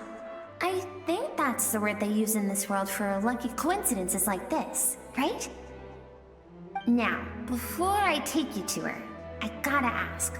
You're the first outside visitor to ever come here, so what's your impression of this place? Oh, you noticed. This river represents Skirk's strength. Strength accumulates over time. It is the summation of a person's lived experience. So this river is where all the fragments of Skirk's life should converge into a single stream of memories and emotions, flowing forward as one. But as you can see, this river has been severed numerous times. It's because Skirk doesn't like who she was in the past. And all she sees reflected in the river is a disgraceful shadow of who she was. She cuts through water and rock with the sword of reason, severs her connection with the past, and begins anew.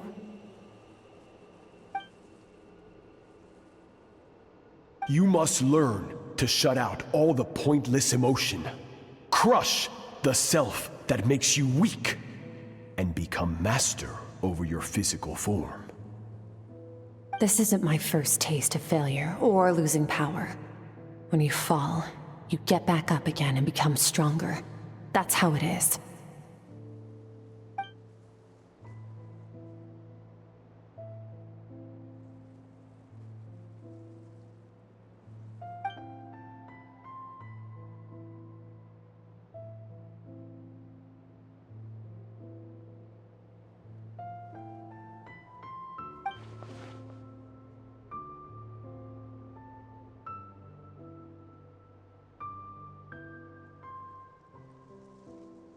The answer to one mystery invites another question, I see. Let's follow the river upstream. There among the cliffs, among the memories etched into her heart, lies the truth of it all. Soon, you'll understand everything.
I've always thought that, even when falling leaves don't come from the same tree, they can still form bonds of kinship when they meet. Like meteors, you both made a journey through the stars. Both travelers who have landed on a planet that is not your home. Yet, when she first noticed your presence, although she hesitated for a moment, she still chose to walk away, indifferent as ever.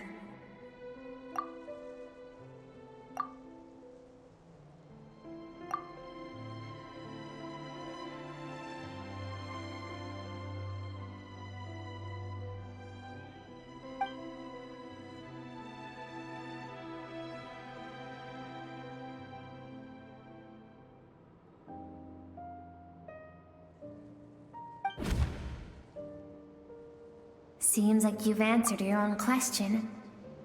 Skirk sees herself as a trespasser in this world. She's made a conscious choice to avoid altering its path. But the reason for that decision stems from events much earlier on in her life.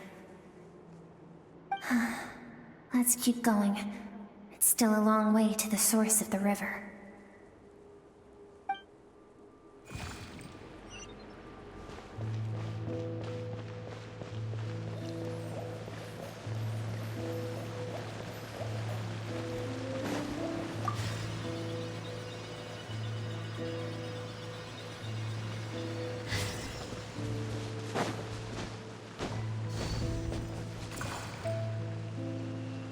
You now have what it takes to wield immense power.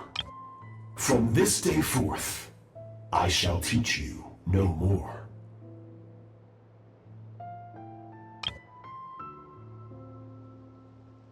No one can become a worthy warrior through imitation alone. I have given you fangs and claws. Now, you must learn to hunt. You wish me to travel the world beyond on my own, Master? Indeed. Make new friends. Embark on your own journey. And piece together a new future from the shattered remnants of your past. We will still have contact through the abyss. But know this. One day, I will take the life you worked so hard to rebuild and reduce it to ashes. Just like the fire that haunts your mind.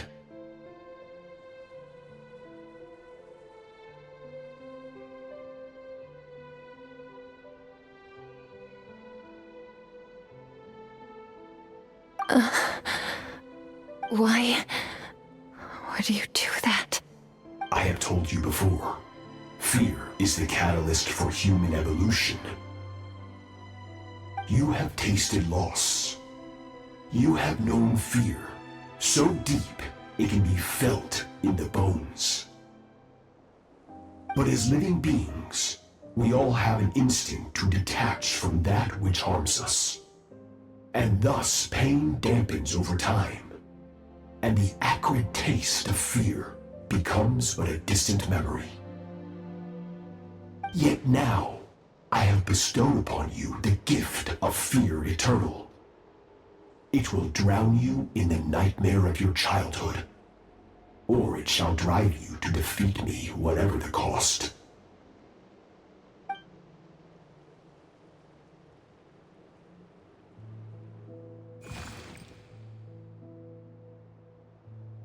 That is what Skirk's master, the foul Sertologi, looked like at one point in time. Of course, as a higher being, physical form is a triviality to him. He could appear as a beast, a human, or even a monster that defies description. The form you see him in here, clad in abyssal armor, is the one he usually wears when traveling through the stars.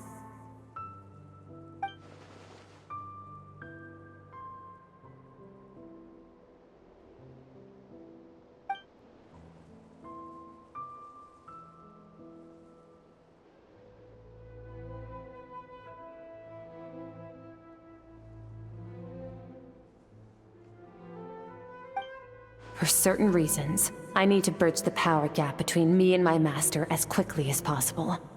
But first, I need to understand the source of his strength. To do that, I need to follow in his footsteps, walk the path he once walked, and somewhere along the way, I'll find out how to defeat him. That is my sole focus and purpose.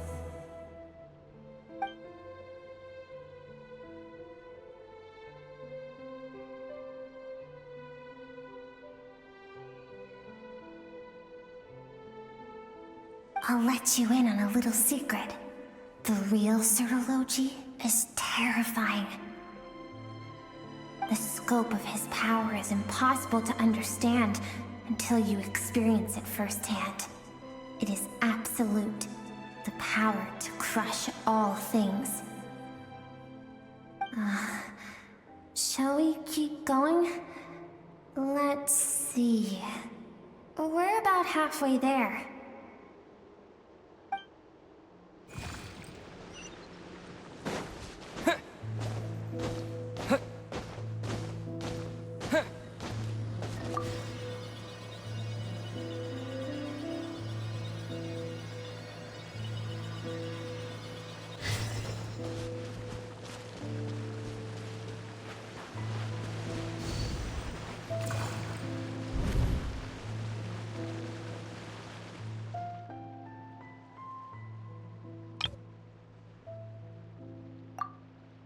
We've made it quite a ways already.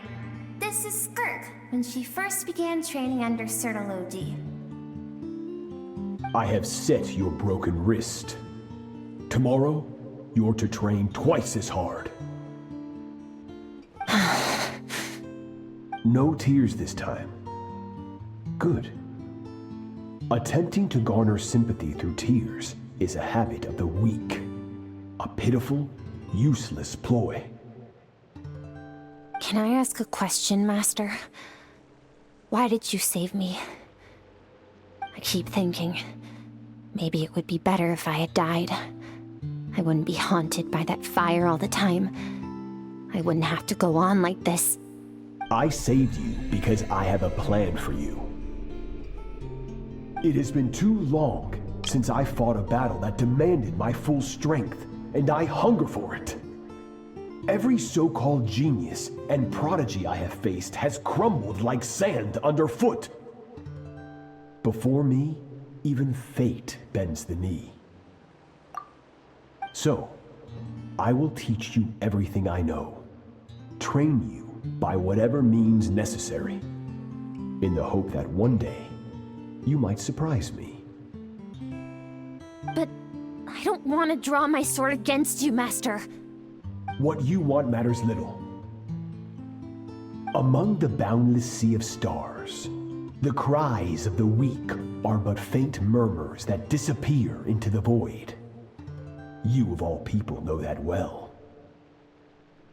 Yes, Master. From that day forward, all she knew was grueling training, emptiness, and fatigue. After some time, her talent bloomed, and she gained control over her emotions, like her master. How should I put it? It was not that human emotion disappeared from her heart, but that reason came to dictate all she was allowed to feel. I suppose it was at this point that she became the Skirk you know today.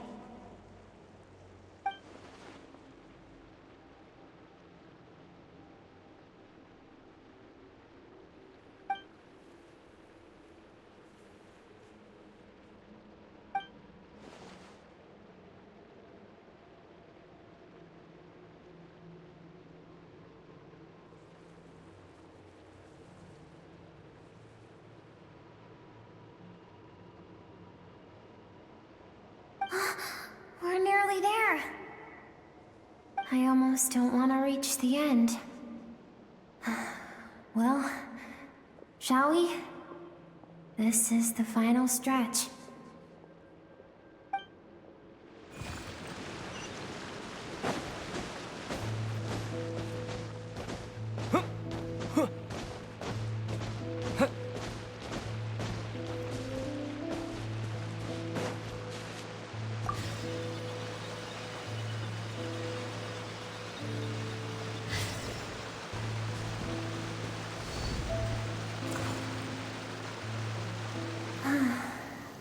These are Skirk's happiest memories. What a simple and carefree time it was. Wisps of clouds dotted the sky. The sun bathed everything in golden light. And when song filled the air, not even the shyest of flowers could resist swaying along. This is Skirk's homeland. She was so curious about everything as a child, always skipping school to go exploring instead. There was so much to discover. The treasures at the bottom of the sea, the secrets beyond the stars, and that merchant ship packed with adults wearing those strange clothes. Yes, the ship. That was the beginning of the end. It was a spaceship. When it arrived, the people that disembarked wore smiles on their faces and spoke of friendship. They claimed to be merchants from a neighboring planet, looking to establish trade. Skirk's parents, her relatives, her neighbors, everyone welcomed the newcomers with open arms and allowed them to explore the planet. To them, the visitors were guests and should be treated with hospitality. No one had any idea of what was to come. Several months later, an army of unknown origin arrived without warning and carried out a ruthless campaign to destroy everything and everyone on the planet. Skirk had skipped school that day, like so many times before, so she was not caught in the immediate wave of destruction. But when she came home that day, only fire and ruin awaited her. Countless people cried out to her for help. People she knew and loved. Friends and relatives. The little girl who lived next door. The shop owner with the bad leg. The bad-tempered teacher she had made fun of just that morning. Their lives were discarded like worthless trash as the fire consumed one life after another. Skirk was helpless. All she could do was run. And so she did. She kept running until an unexpected figure crossed her path. If Sertology hadn't been there in that moment, the fire would have claimed her life too. And there she would have remained, left to rot in the scorched earth, with no answer as to why any of this was happening.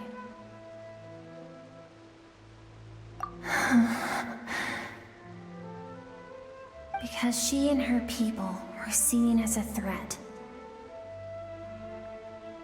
As the initial merchant ship explored the planet, they discovered that it hadn't always had the condition to support life. Yet there was evidence of human activity, even during the periods of extreme heat or cold in the past. Further research revealed that, over time, the people of this planet had evolved the ability to adapt to any type of environment or energy source. For that reason, the outsiders viewed them as a potential threat, and decided to eliminate them before the threat could rear its head. And so, the army was called, and the so-called danger was wiped from the face of the planet. Senseless, isn't it? Deemed a threat because of a gift they didn't even know they had. Perhaps it was their own innocence and kindness that doomed them. But in the end, that was lost to the blaze as well. If those with power get to decide good and evil, then all you can trust in is the sword in your hand. And so, before death could claim her, she ran. She ran and never stopped.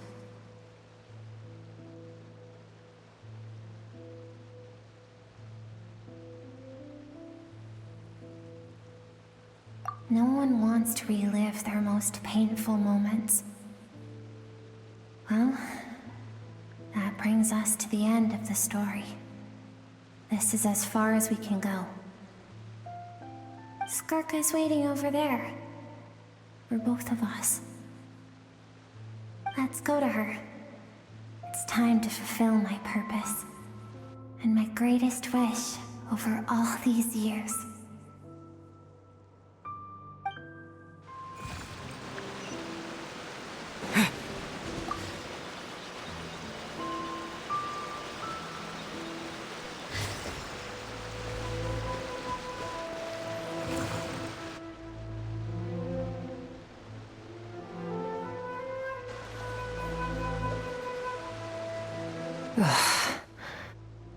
So all this, just so you could bring him here. I have things to say to you. Well, to me. I want someone to witness our reconciliation, even if it takes an argument to get there. And he is the best choice in this moment. Her suppressed emotional self. The version of herself she keeps locked in the recesses of her mind, stifled by reason. All those rejected impulses, those discarded aspects of your past selves, they are a part of me now. I am who you used to be. Someone you have refused to face for too long. So, I came to face you instead. You're wrong. I've faced you all along. And that's exactly why I keep you locked here. Your existence makes me weak. Moments of joy and longing are when we are most vulnerable. Don't forget, it was a penchant for goodness over reason that doomed our homeland in the first place. The vastness of the universe renders everything insignificant. Our feelings most of all. Even so, learning from the mistakes of the past doesn't have to mean erasing everything. Strip yourself of your so-called weaknesses, emotions like kindness and empathy, and what makes you any different from the ruthless soldiers who slaughtered our people? The difference is that I'm doing what is right, what is necessary. I allow you to exist, but with limited freedom. That is the greatest kindness I can offer. I have shouldered everything you couldn't carry. I rose above the numbness and emptiness, and it was cold, unfeeling reason that brought me this far. It made me who I am. It made me strong. That is the problem. I want to shoulder those things together. On the grand scale of the entire universe, maybe our feelings are vanishingly small, but why should that mean they don't matter? Emotion gives warmth to the cold expanse of space. It gives meaning to the world around us. Think back to those nights of gazing at the stars, those afternoons of exploring the unknown. Think back, and let them grant you peace. A brief respite from the pressure you put on yourself.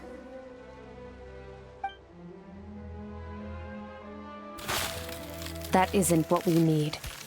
It's exactly what we need! Aren't you curious about why recovering your strength has taken longer than normal this time? Finally, you get to the important part. That is the only answer I came here to find. Then look around. Look at your inner world. You cast aside your dreams and curiosity, and in doing so, you lost your original motivation. You severed all connection to who you used to be, so you can no longer draw strength from your past. Now, the only things driving you forward are fear and survivor's guilt. But these cannot take you far enough. And so, this river, the source of your strength, grows more polluted by the day. And you think that means I should seek help from a weak little thing like you?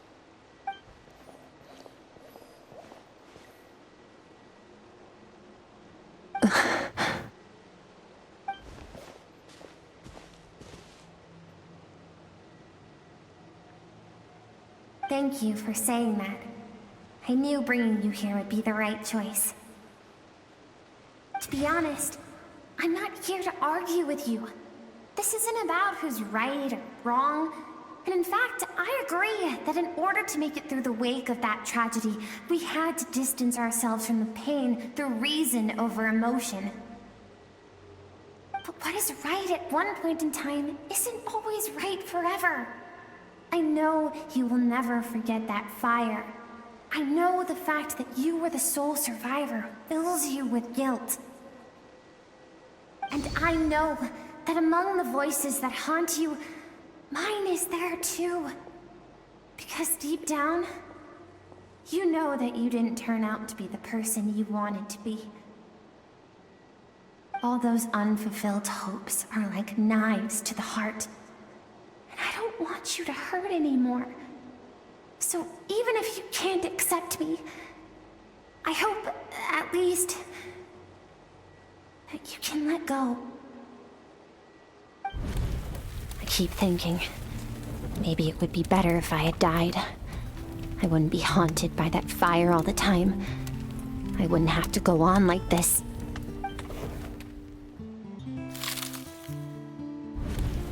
Your dad and I, we're not afraid to stare death in the face, but we need you to survive.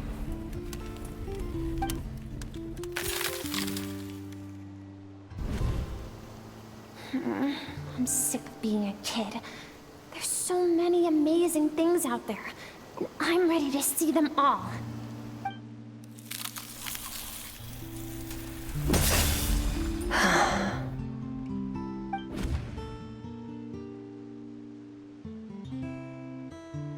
I remember. There was a song Mom and Dad always sang when we went out to fetch water. Dancing water. The sand along your path is begging for your song and movement. Will you carry this burden with you on your journey? I am not the dancing water, and you are not the burdensome sand. But if this is your wish, then I will carry you with me until the end. Thank you. I should be thanking you.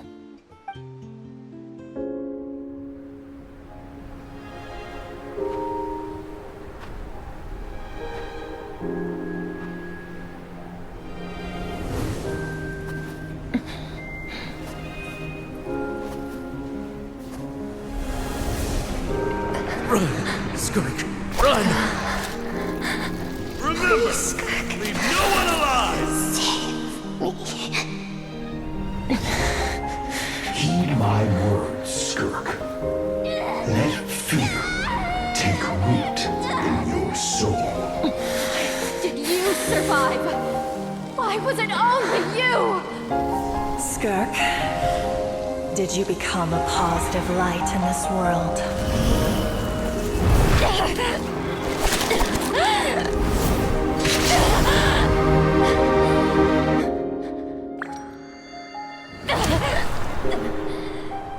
Hey, this doesn't have to be the end.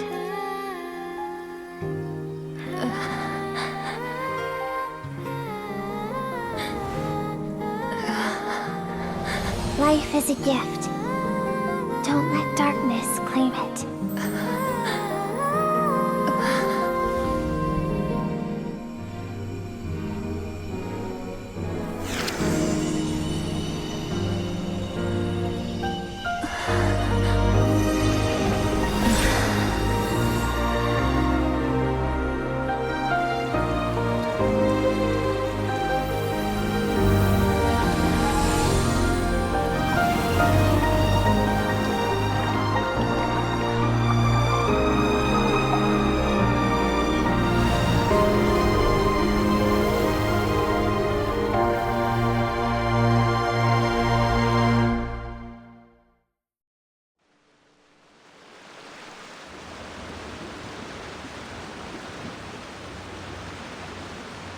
So, you saw my memories then.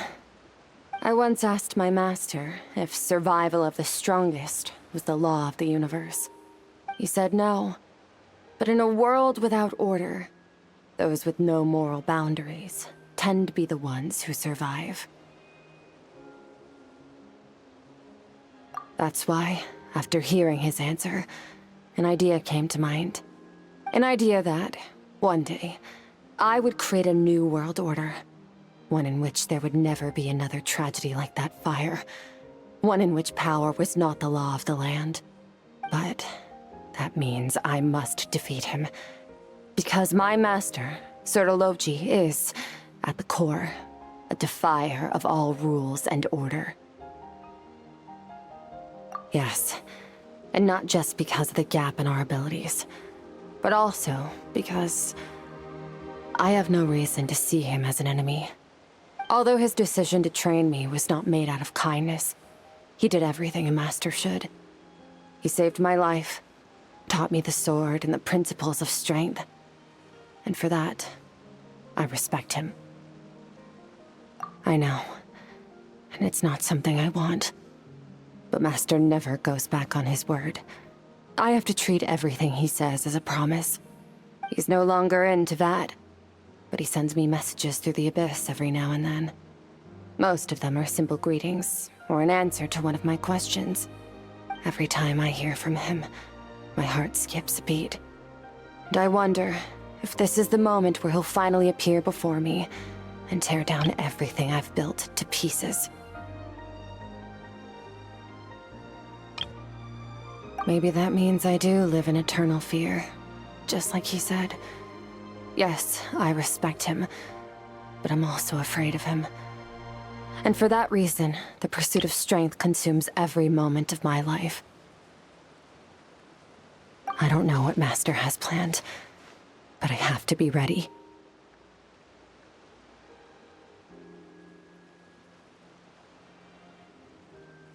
Help me? Why? This isn't your fight.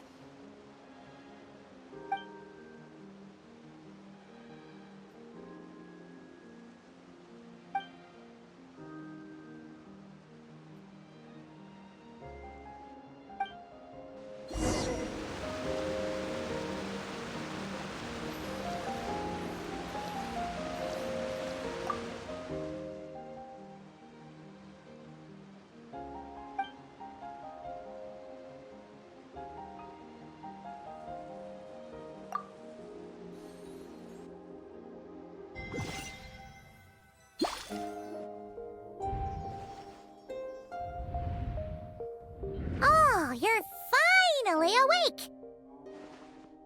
Honestly, Paimon was gone for like 2 seconds and then she comes back and finds you both unconscious? Oh, you scared Paimon half to death! You're both okay, right? What does it look like?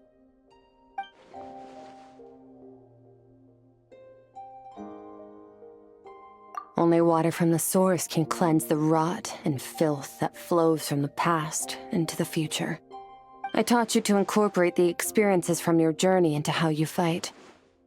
I suppose what happened today will become an inseparable part of who I am. Okay, so Paimon feels like she's missing some important context. But whatever. Paimon brought back tons of delicious snacks! Let's dig in!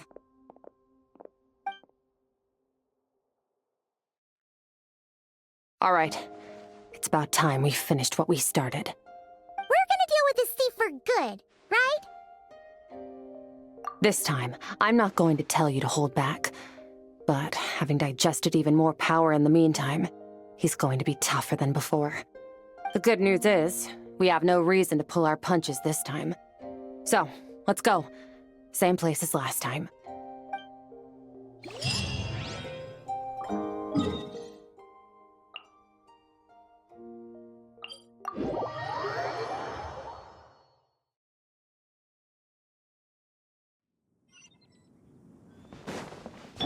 Try and stop me!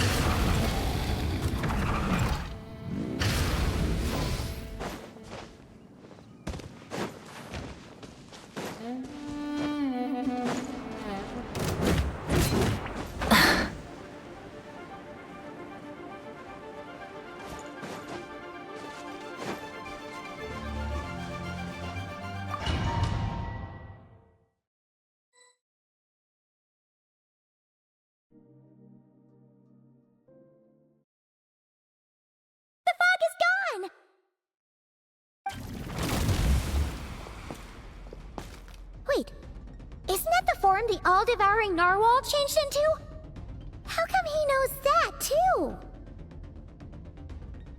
Really?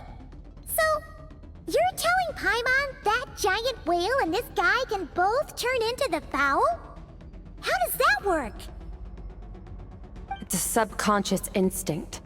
Any intelligent being who longs for his level of strength is bound to mimic his appearance. It's a natural response after encountering someone as powerful as Master. To them, he represents ultimate power. We know the person before us has encountered Master, and we know he stole a portion of my power. So it's not surprising that he would assume this form. Okay. Oh, the closer Paimon looks, the more intimidating it gets. Nervalette isn't here this time, so it's up to us. He won't have the nerve to steal again after we're done with him. Let's teach this guy a lesson. Eternal, infinite, everlasting.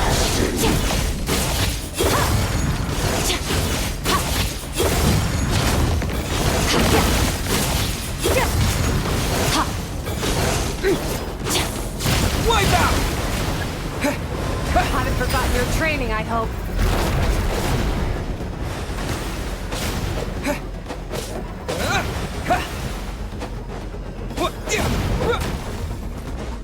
Water jet!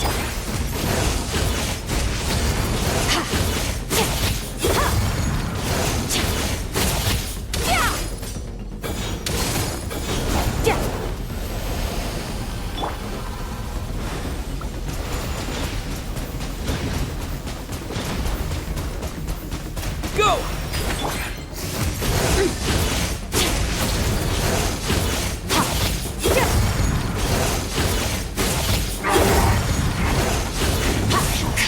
Beyond this world.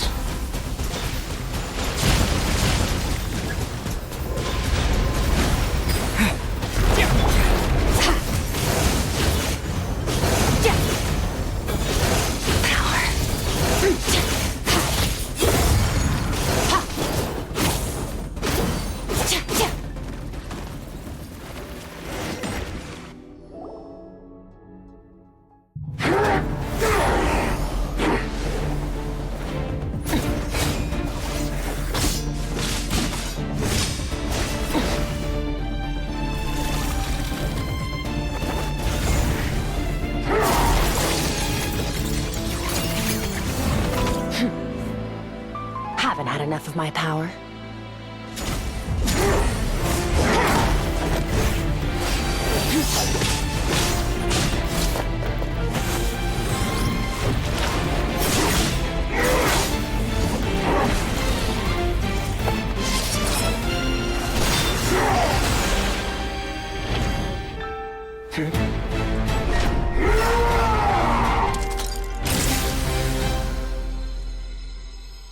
Well then, let's see how much more of this power you can handle.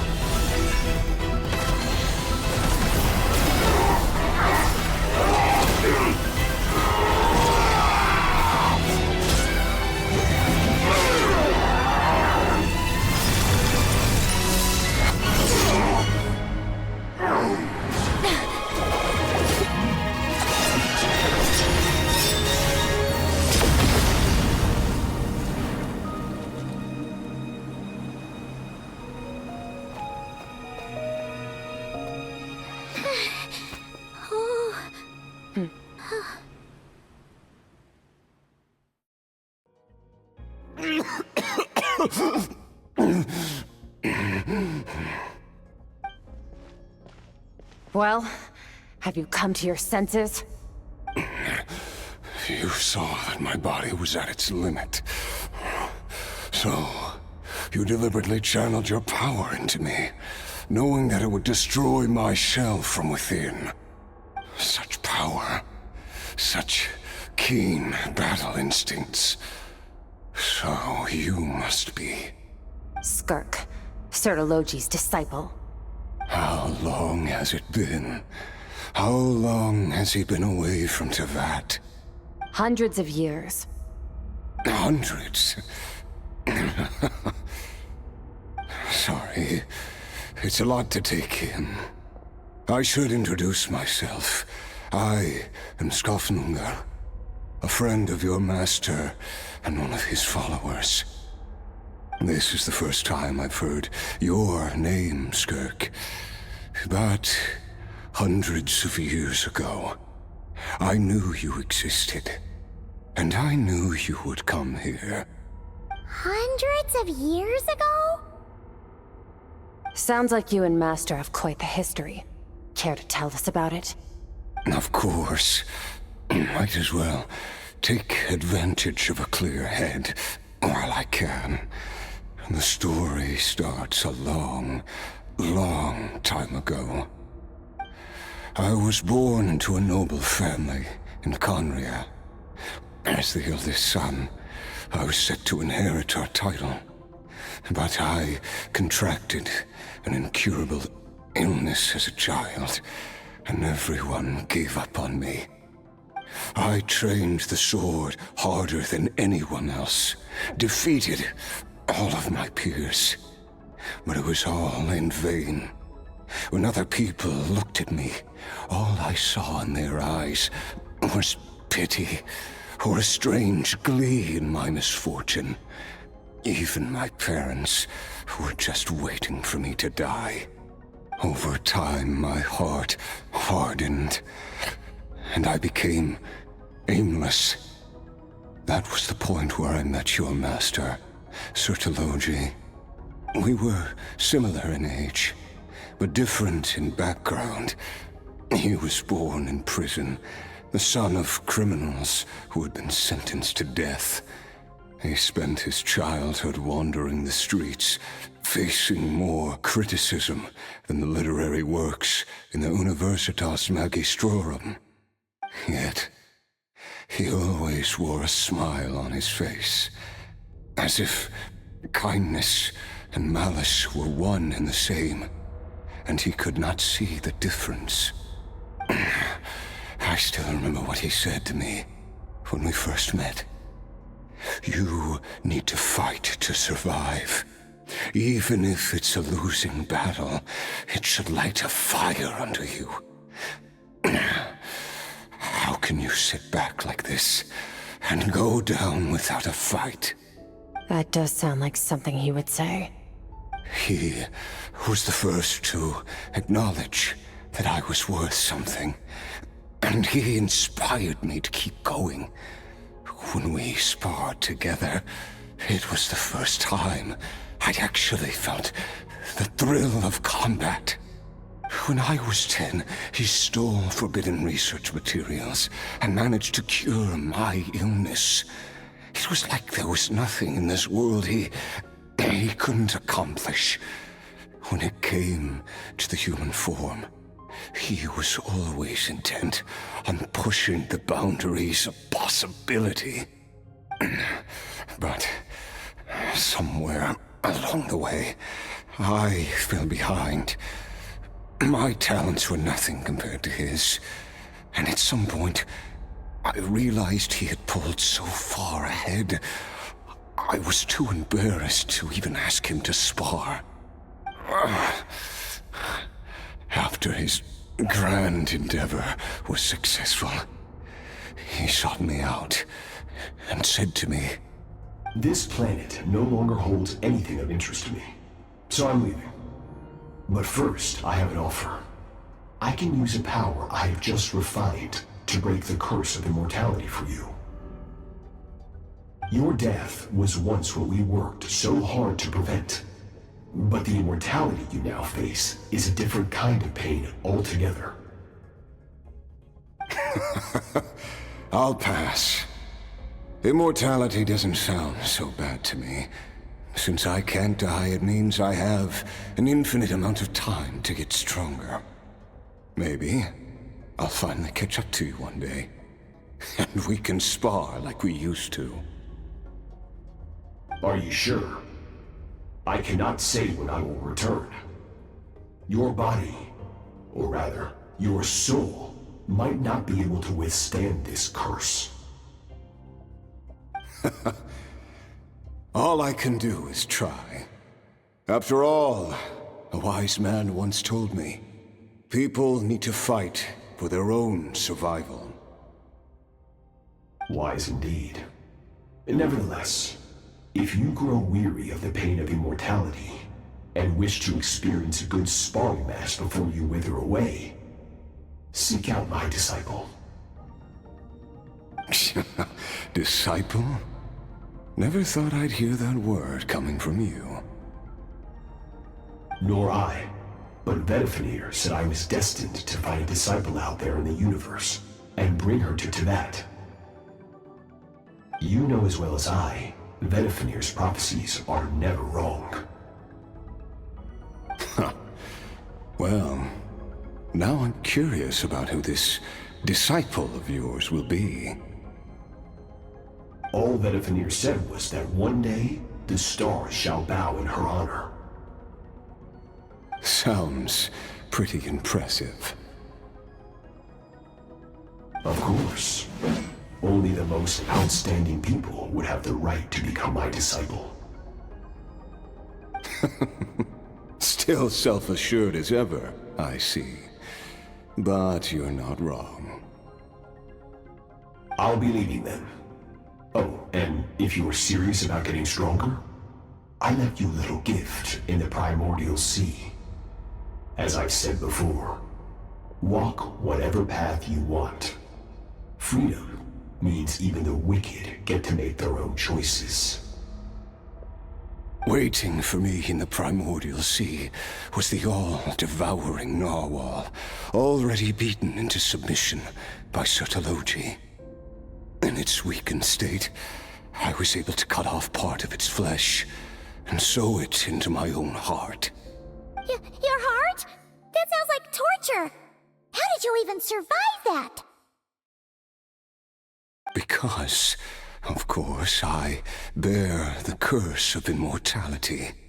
So, you used the curse to turn yourself into a vessel for power. Even with that whale's ability, devouring power like that is not something the human body can withstand. With your body and soul constantly at the breaking point, it was the curse of immortality that sustained you. But that is not the path to strength. You have to pour your heart into it, work for it, dream of it. Instead, you stole something that didn't belong to you, and it backfired. You're right. I should have known better, but I had already pushed myself to my limits, and he was still miles ahead of me. So I had to take a leap of faith. I miss your master. I miss the days when we were all together, troublemakers without a home.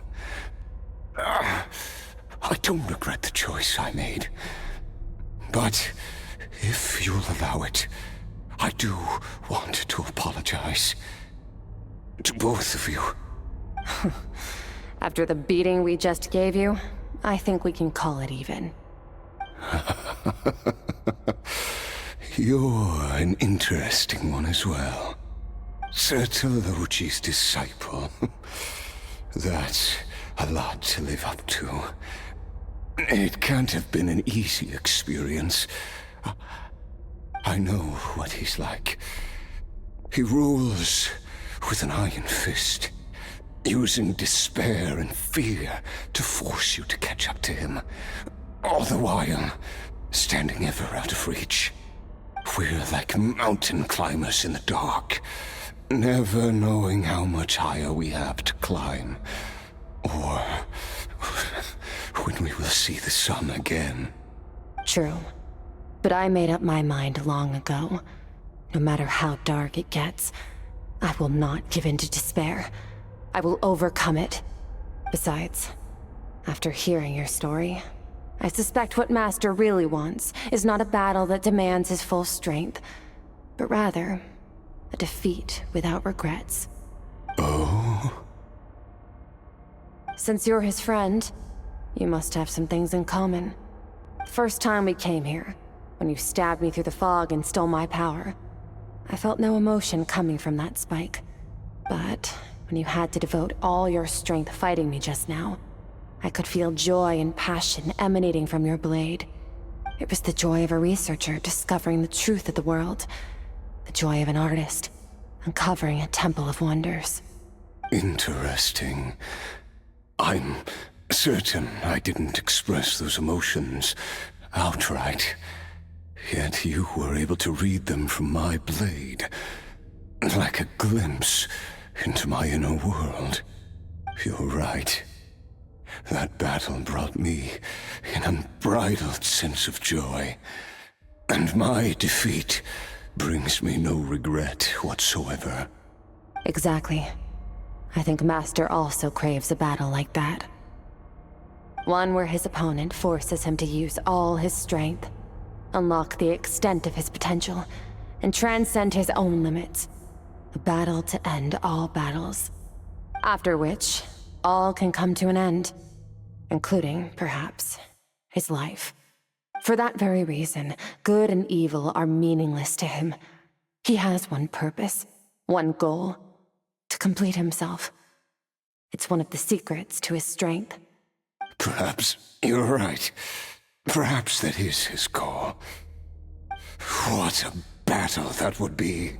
Oh, to witness such a...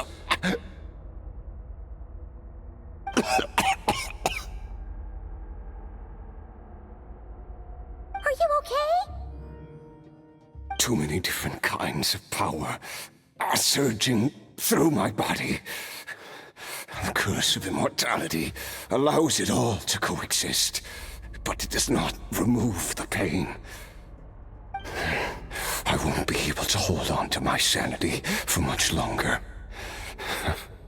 What a shame. I would have loved to witness that battle. Sertologi once offered to free me from this curse. Now, I must ask that of you, Skirk. Can you release me from the pain? I can, but not through death, if that's what you are hoping for.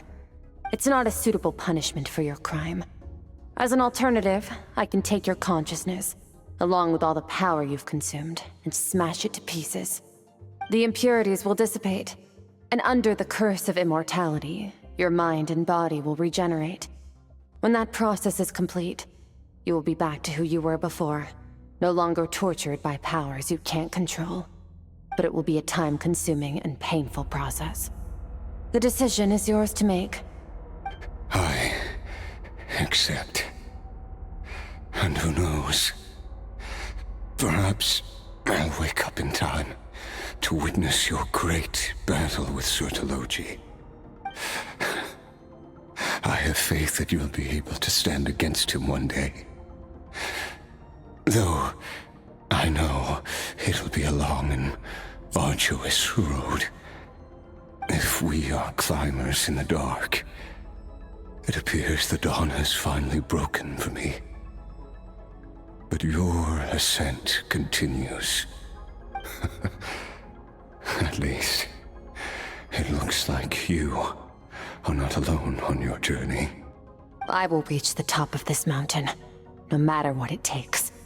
And you, Skofnunger, will be my witness at the end of all things. It's finally over. Let's get out of here. Huh.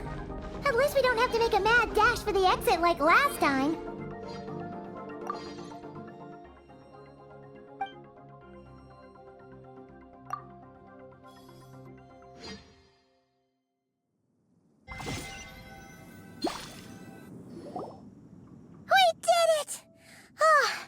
It's only been a few days, but it feels like forever.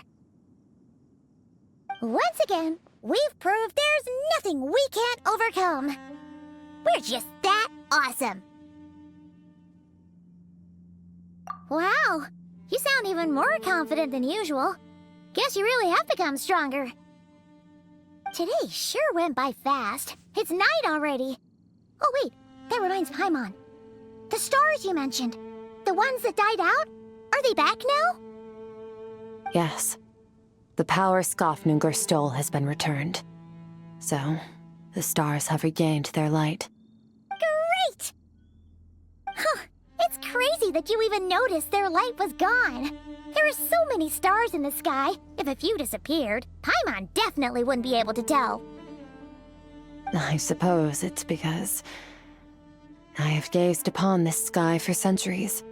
The false stars, hanging in the meticulously planned sky, glittering with rotten light. It's not real.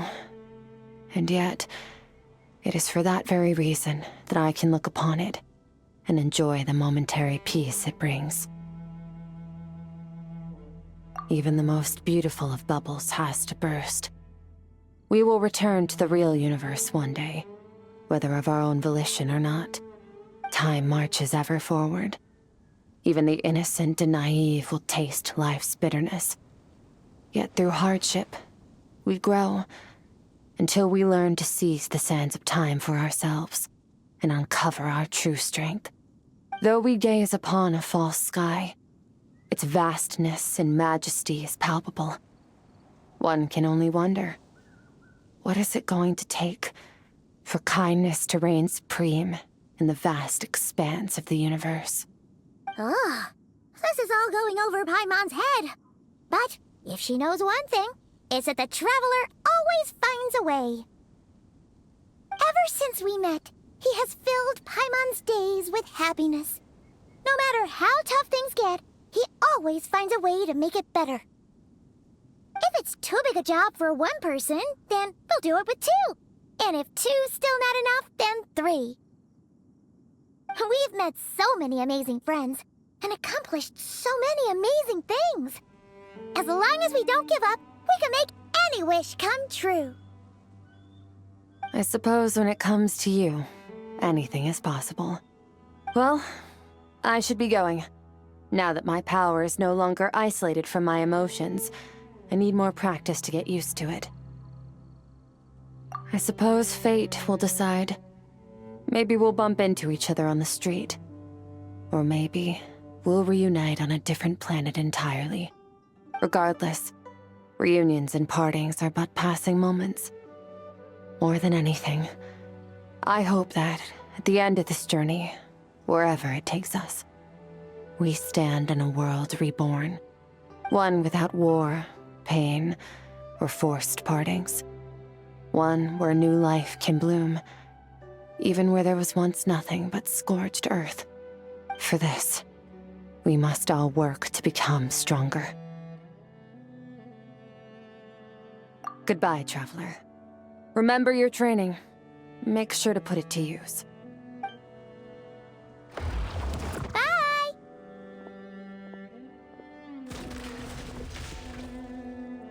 Is it just Paimon, or is she being nicer than before? We definitely count as friends after all that, don't you think? Hey, what do you think about camping here tonight? There's nothing quite like sleeping under the stars. Come tomorrow, we can continue our journey. Oh, and since Paimon treated you to that super nice meal at Wanmin Restaurant, it's about time you returned the favor.